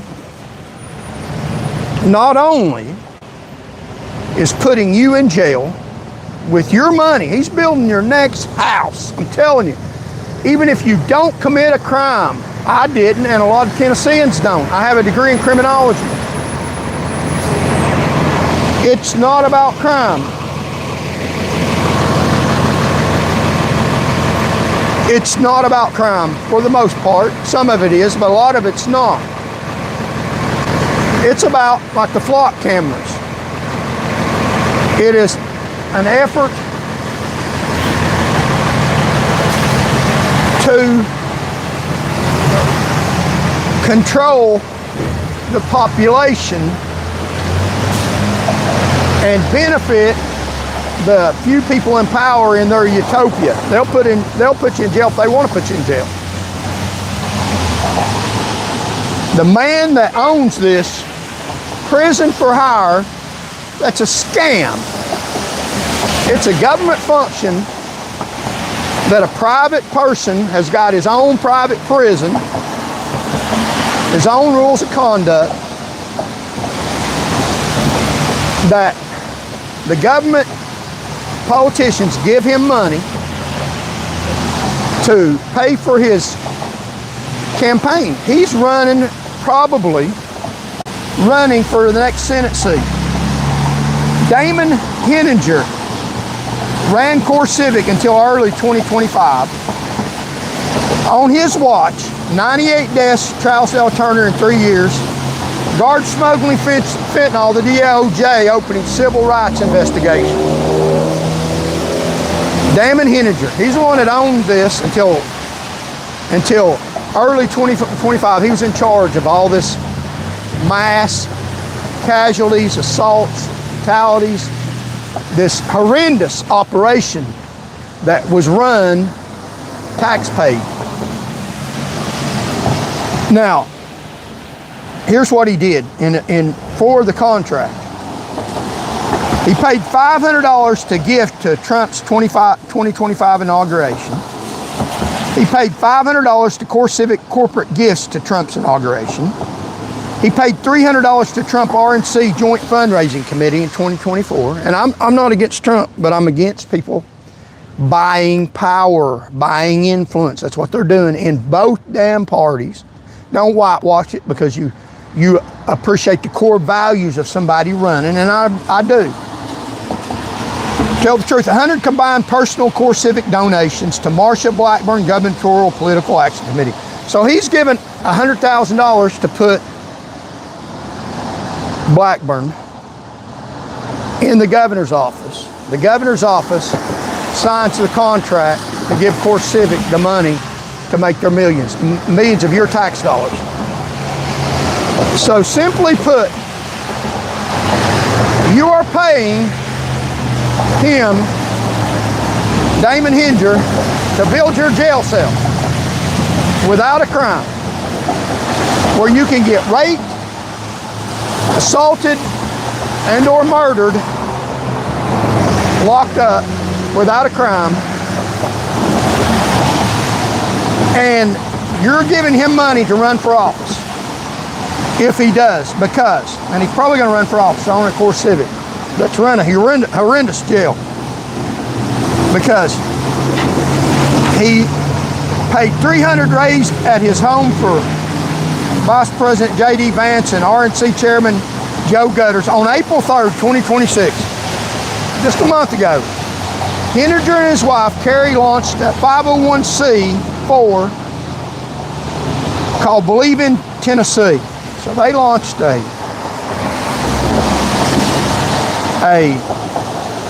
tax-exempt company. Insiders say he's positioning to run for Marsha Blackburn's Senate seat if she wins the governor's race. So the owner of your jail cell that you paid him to build, he didn't even have to pay to build it.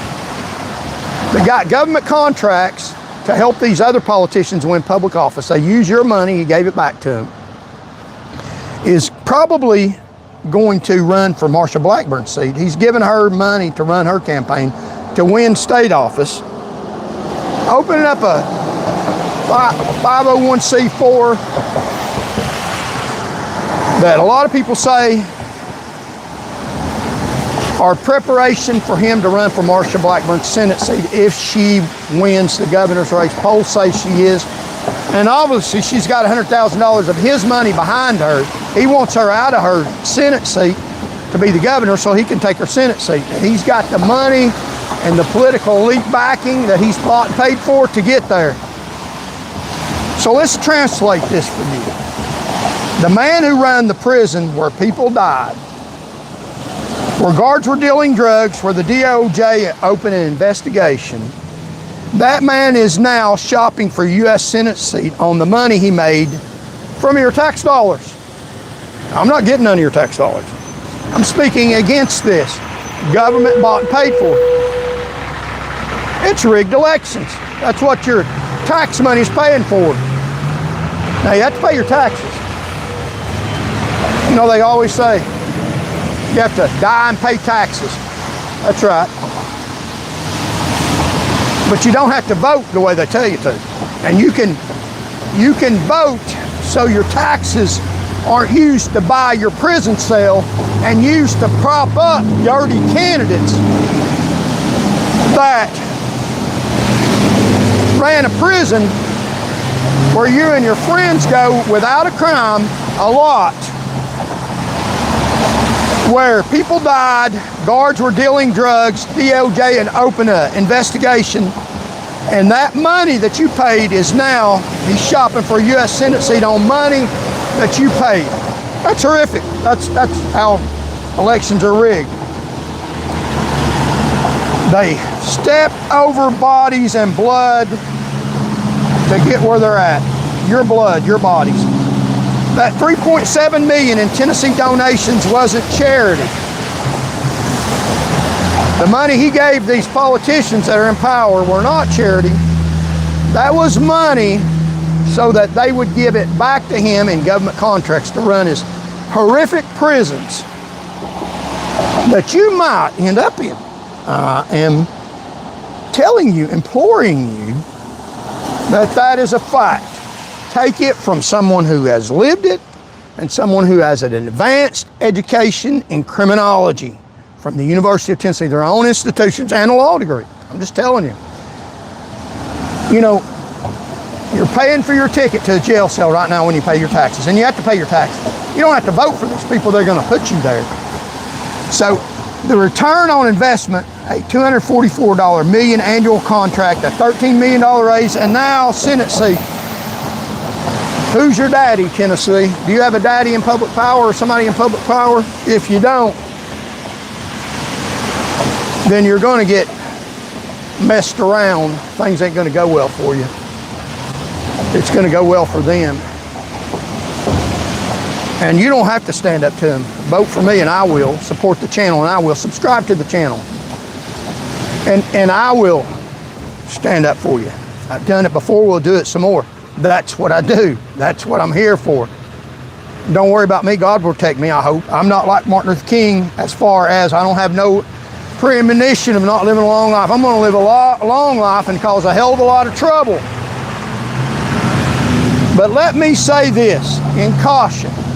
What I'm doing is highly, highly dangerous. It's called speaking the truth to power all of y'all against their little utopia that they want you to drink the damn Kool-Aid. Their little Jim Jones state government. Don't buy it. They're lying to you. They got a place for you that you can't get out of. Subscribe to the channel. Like and share the message. We've got over 3 million people. It's worth several $100,000, the output we have. Just built on hard work and dedication, not tax money. It's not a coincidence. I've worked for it and earned it. I'm pretty good at what I do. And thank you, Tennessee, Americans and all across the world. But if something does happen to me, and it could, I'm not stupid. I know what I'm doing. It's highly dangerous. I've been put in jail, beat up for it. They didn't beat me hard enough, evidently. I mean, are they going to waterboard me next time? It ain't working. I'm not going away. This is on. That's what I do. The fun is in the right fight. They lost their way. I'm about to give them a damn attitude adjustment. You can help. But if something does happen to me, I am not suicidal, because that's the first thing they'll do. They'll say, oh, he committed suicide. No, I didn't. I'm not suicidal. I have no death wish whatsoever at all. I'm not jumping off the bridge. If I end up in the water, stuck in the mud, and they find me 3 days later, I didn't jump by my own fruition. Some damn body in government power pushed me, drugged me down here, and threw me off that damn bridge, just like they threw me over the 20-foot line that they said I was stepped across. I wasn't stepped across that 20-foot barrier at the voting polls. They picked me up after they beat me up and put me across it, and then alleged that I was over the line. I was violating the 20-foot rule. That's not true. If I end up in that river down there, somebody in government, I didn't commit suicide. I didn't jump by my own fruition. And I don't take unnecessary risk. I won't run into gunfire. I try to be very tactical about what I do. I don't take unnecessary risks. It was an accident. So if something happens to me, you can rule out suicide. You can rule out a damn accident I did. I don't take unnecessary risk. Somebody in government power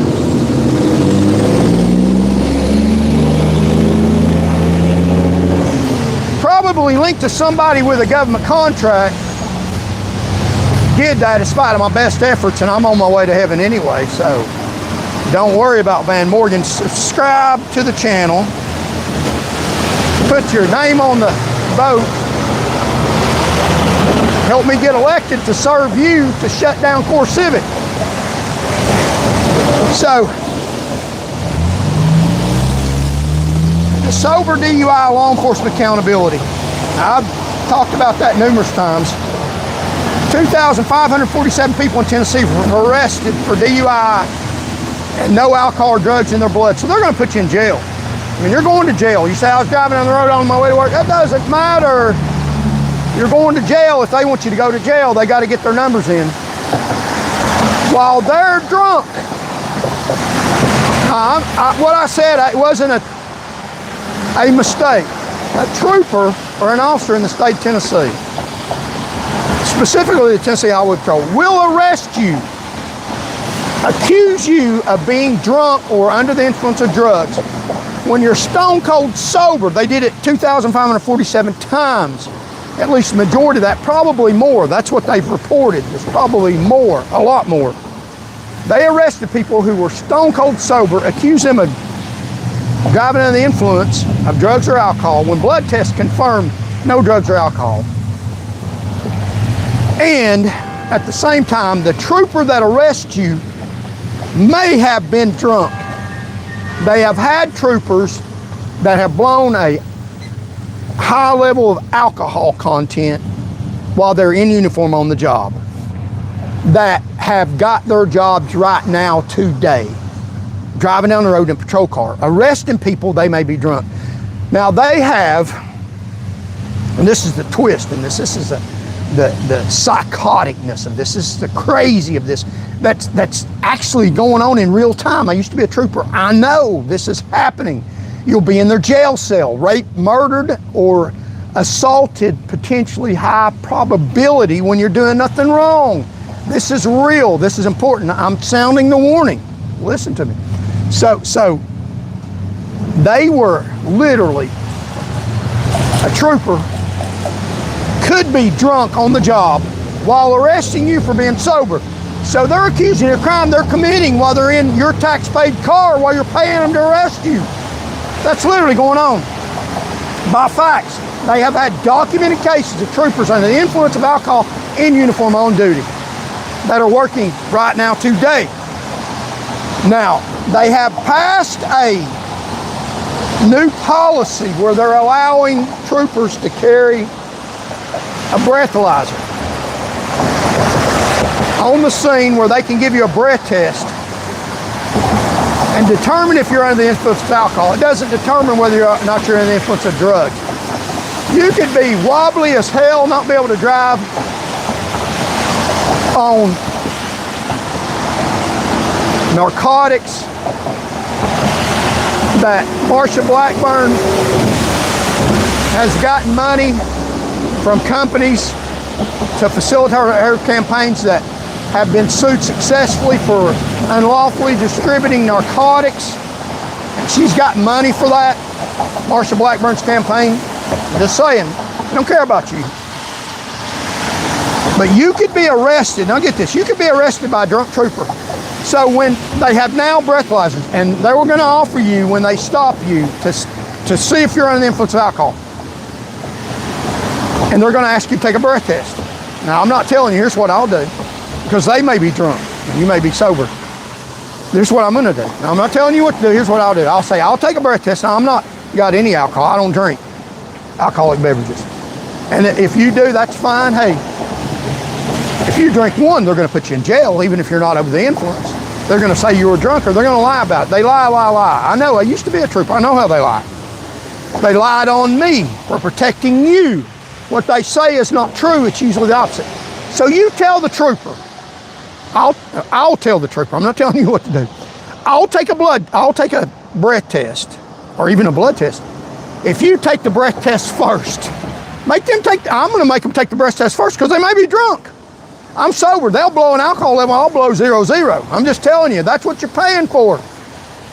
That's why I'm not lying to you, telling you my word is my bond. You'll end up in a prison that you pay for doing nothing wrong other than them construing that they need you locked up for whatever purpose they want to, and they're following you everywhere with their flock cameras. You better damn vote. You better damn vote for me. This is for you. It's not for me. I'd be better off hiding under a rock. That's not my personality, and that's not what God wants me to do. So, one man, Stephen Smart for Knoxville, paid $10,500 in attorney fees to clear his name for DUI he never committed. Even if you get out of it $10,500. And do you think that an attorney that you just paid, minus court costs that you paid to the court loves it when you bring people in.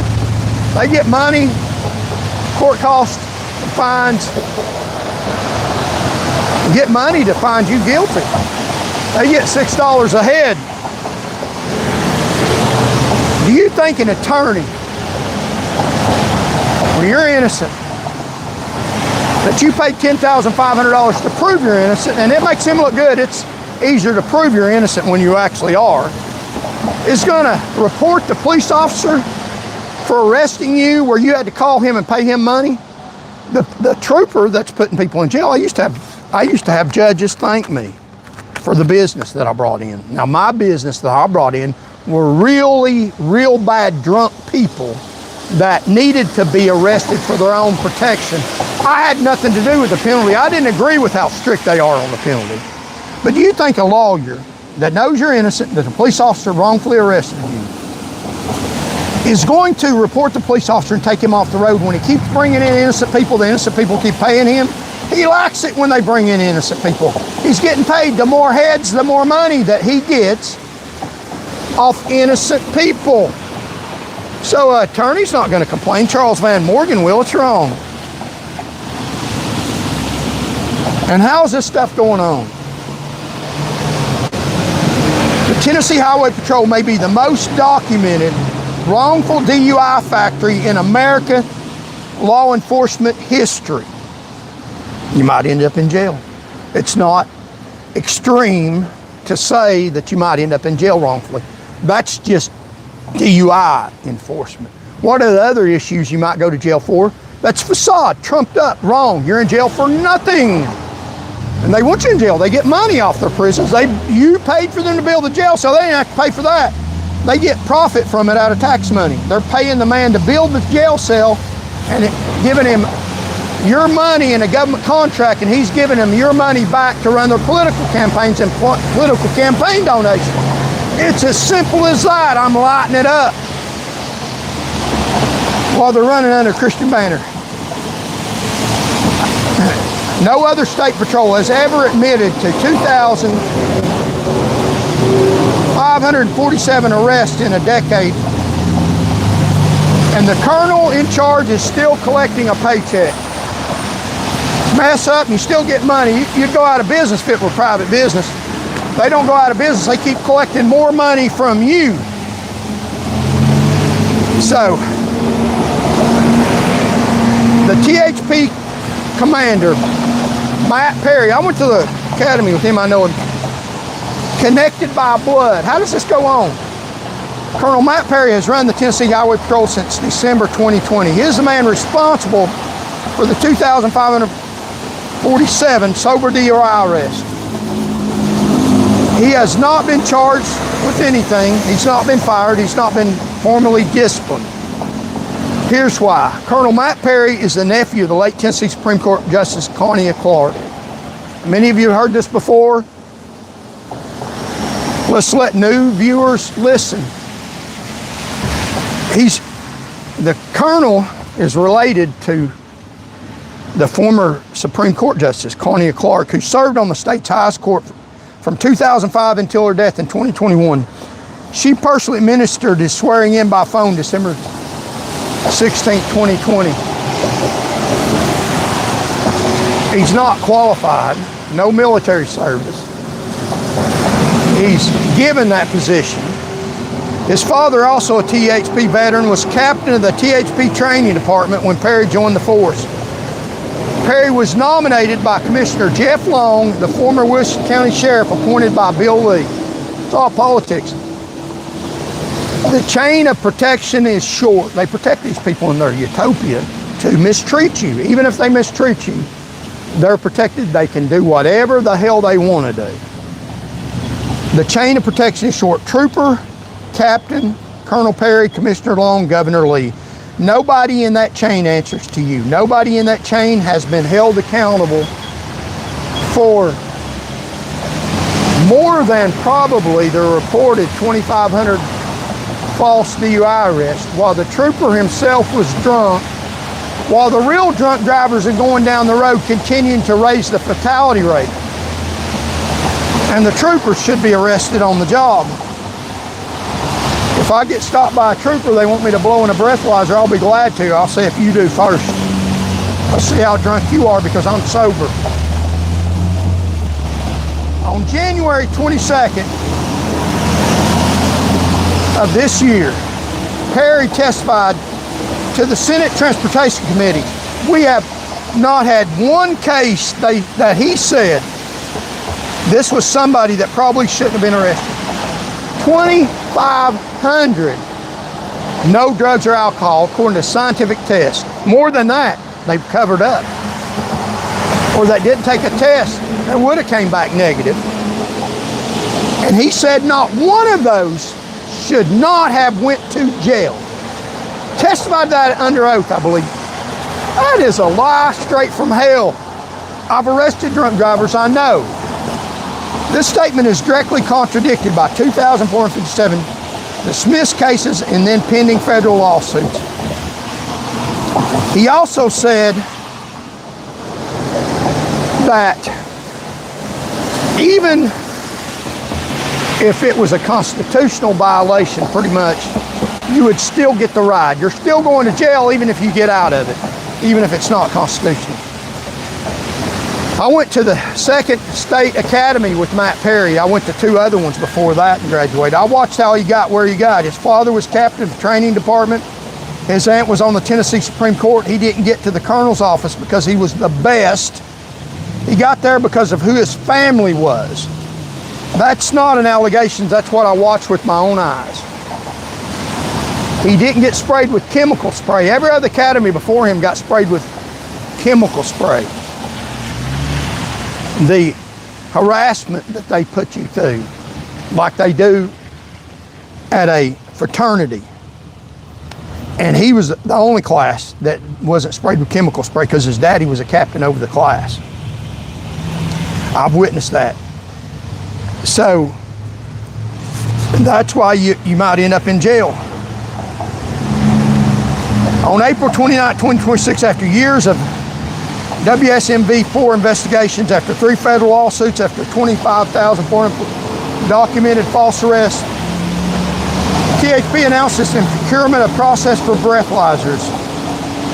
Now, people think that makes it better. No, now you'll be arrested by machine. Now put a machine on you that says 0.08 or higher, maybe already arranged. Who knows? You can get out of the car and walk just fine, pass all their tests, but you said 0.08 on their machine that they monitor, that they've already lied about drug test.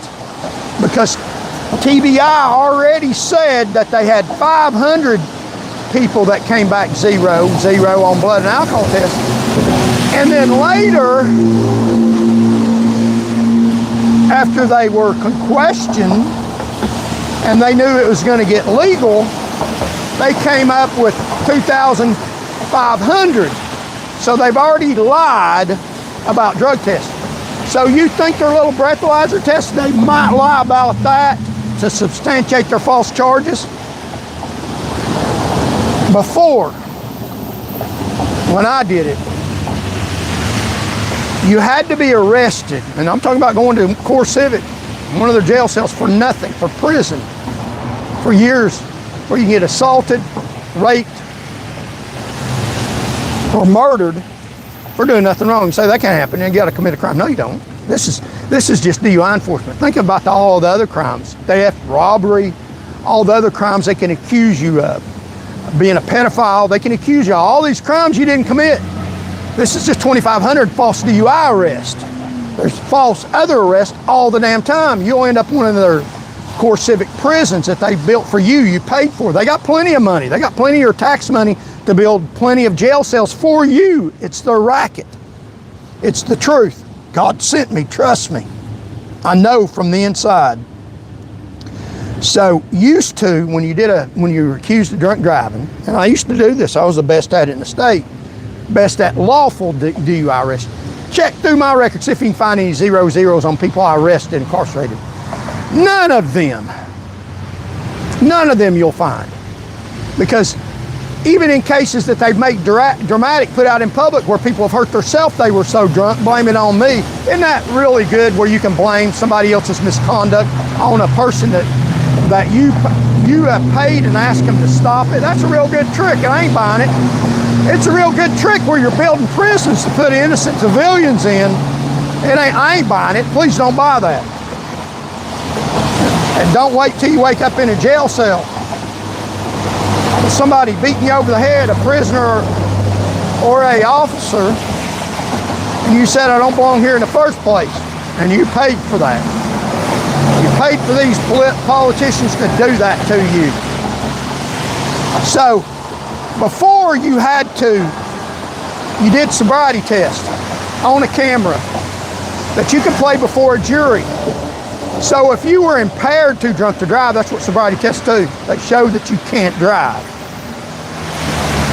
Because you're not steady on your feet, you can't operate a car right, you're slow, you can't put on the brake when you need to.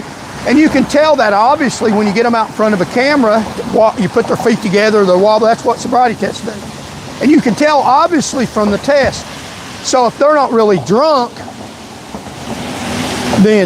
and they do the sobriety test perfectly, although a younger person, athletic younger person, can be very drunk and pass the sobriety test. And an older person can be stone cold sober and not be able to do the sobriety test because you lose your balance and ability. That's why a lot of older people are going to jail, not because they're drunk or they can't drive safely, because they can't do those tests. They don't have the ability to because of age.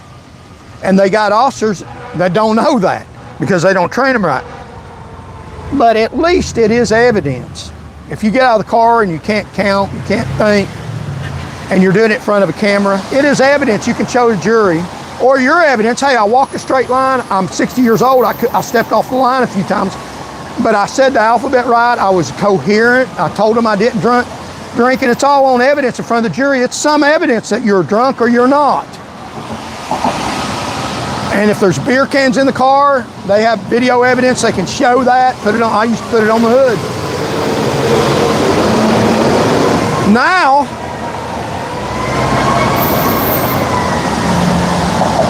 what they're gonna do, they're gonna hold a breathalyzer up to you, say blow in this,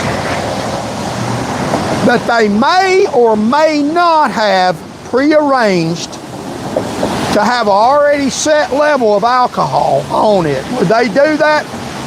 Hell yes they would. That's a little thing. They will lie under oath. That's not even under oath. They'll put that up there. Yeah, they would. I don't know that they're doing that, but they might. And there's no evidence. You have to contest a machine. So you're arrested by machine. At least before you had sobriety tests. Are they going to keep giving sobriety tests? Probably not on a lot of instances. And you don't have to take a sobriety test. You don't have to blow in their damn machine. So you'll be arrested by machine. So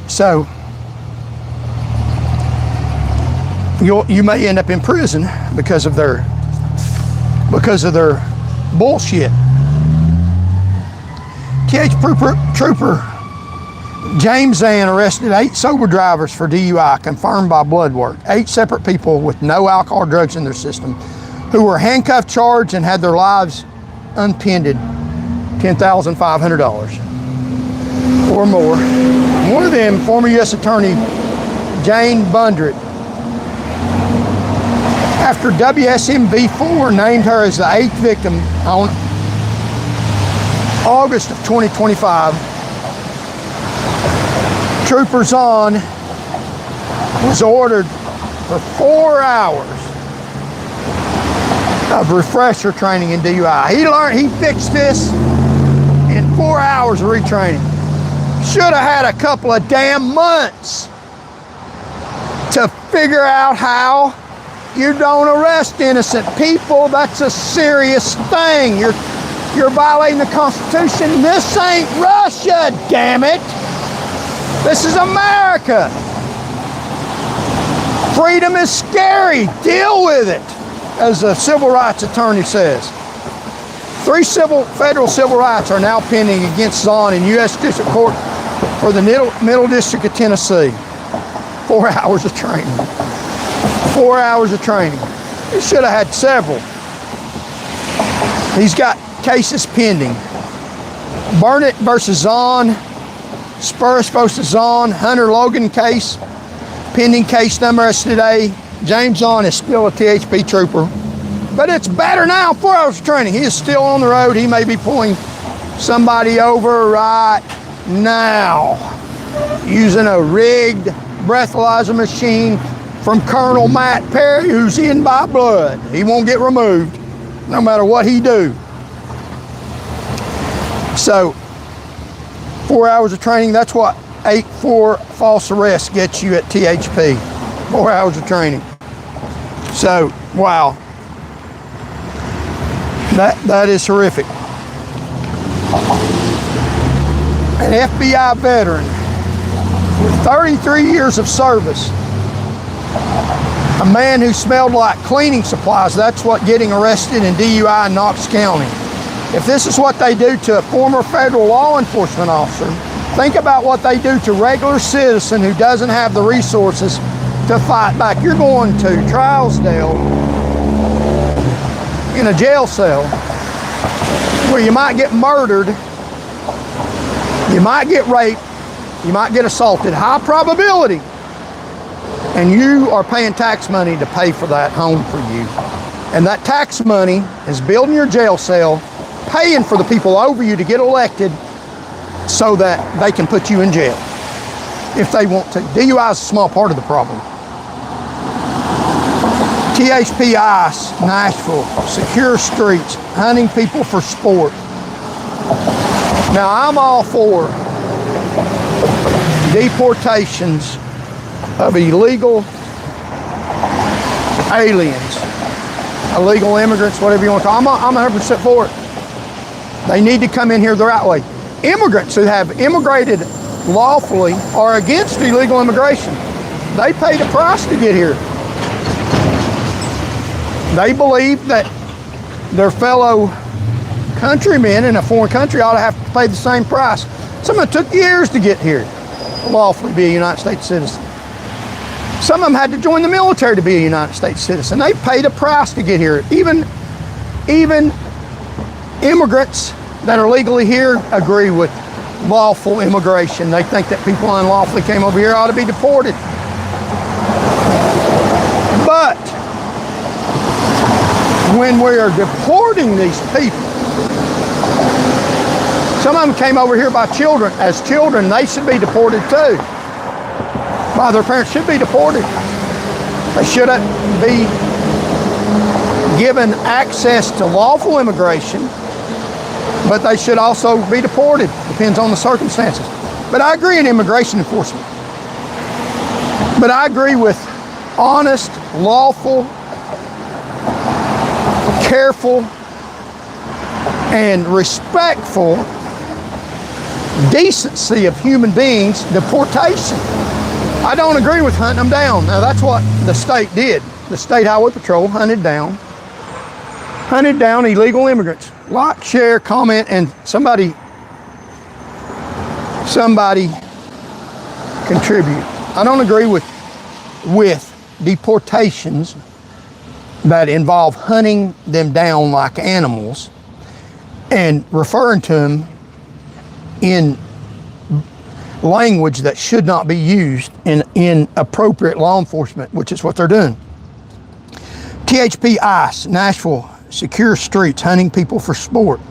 In May 2025, THP troopers and ICE agents ran a joint sweep through Nashville called Secure Streets. 6 investigation outlets, Lighthouse reports, Jones Nashville Banner, News Channel 5, Nashville Narcs, and the Institute for Public Service Reporting spent 6 months analyzing 52.5 hours of THP body cam and dash cam footage they obtained through litigation. They wouldn't even turn it over. What the video showed. Approximately 600 traffic stops, mostly for window tint, bent license plates, non-moving violations. 159 arrests, only 40 had criminal record. Troopers on camera competing to make the most immigrant arrests. Racing each other. One ICE supervisor caught on tape, "I'd rather get straight up explosive bags than to deal with these people." When Colonel Matt Perry was asked about this footage in front of Senate Budget Committee in February 2026, how they were treating the illegal immigrants, he said, "I was unaware." He knows. He just doesn't want you to know that he knows. That's how THP Command has always worked. Any bad things comes out is good for that, because that's exactly what they did to me. You get anything from Matt Perry on his leadership, that's how he runs things. He detacks himself from responsibility, and he's the head. So these people that you're paying to run our government are putting you in jail for no crime, documented, and they are committing crimes and walking free, getting out of it. Former Tennessee House Speaker Glenn Costin and his Chief of Staff, Cade Cawthon, ran a shell company called Phoenix Solution, and that funneled over $51,000 in state money mailers in their own pockets. A Nashville jury convicted Castro 17 of 19 counts. Bribery, fraud, conspiracy, money laundering. Cochran was convicted on all the charges in front of a jury. He was sentenced to 36 months. Cochran to 30 months. Then on November 6, 2025, President Trump personally called Costa and pardoned both of them. The White House called it a minor issue involving Constitution mailers. On February 5th, 2026, a federal judge at the U.S. Attorney's Office request vacated the convictions entirely as if the trial never happened. Now, I'm not taking away from the president for exercising his right to pardon people convicted of federal crimes. What I am saying is, where's the pardons for you and me, the mass populace of citizens across the state of Tennessee that commit nonviolent crimes, and the exonerations when we are accused of crimes we didn't commit? It ought to be a fair playing field. It's not. And Cade Cawthon is now reportedly considering running for state house again. Cawthon's response to all this was, entrenched bureaucrats and career politicians will do anything to protect their power. That's what he said after a federal jury convicted him on every count. Read it back to him, please. He is the entrenched insider. He ran the Speaker's office. He weaponized the system. He's what he's describing. I'm not. I'm an outsider. And that is how they rigged the elections. And we will continue tomorrow with the Cawthon case about what he actually did, how surreptitiously They committed crimes against you, and now they're running for public office. And the man that owns Core Civic is now probably set up a agency to potentially run for public office, the one that incarcerated you. And we'll cover the rest maybe tomorrow, or maybe, thank you for the contributions, or maybe on Wednesday or Thursday. Try to be back on here early in the morning. If news breaks out, we will go live on the scene, try to. You fund that if you give money to the campaign. If you don't have money, subscribe to the channel, share it. So what we covered today, in recap, was you're paying for your jail cell, where you're likely to get murdered, raped, or assaulted for not committing any crime. 2,500 false DUI arrests, a small drop in the bucket to false arrest across the whole spectrum of crimes. The man that's building the private prison to incarcerate you falsely is getting money from the government because he's giving it back to them. He gets a contract from your tax money. Your tax money pays public officials. Public officials give him a contract where horrendous things are going on. He takes the money, part of the money from the contract, and gives it to the political candidates to put their name out, pay for the political campaigns, create a facade of who they really are, lie about who they are, act like they're Republicans when they're not. Donald Trump said that Governor Bill Lee is a Republican in name only. He acts like he believes in your ideals, but he doesn't. He says that to get elected.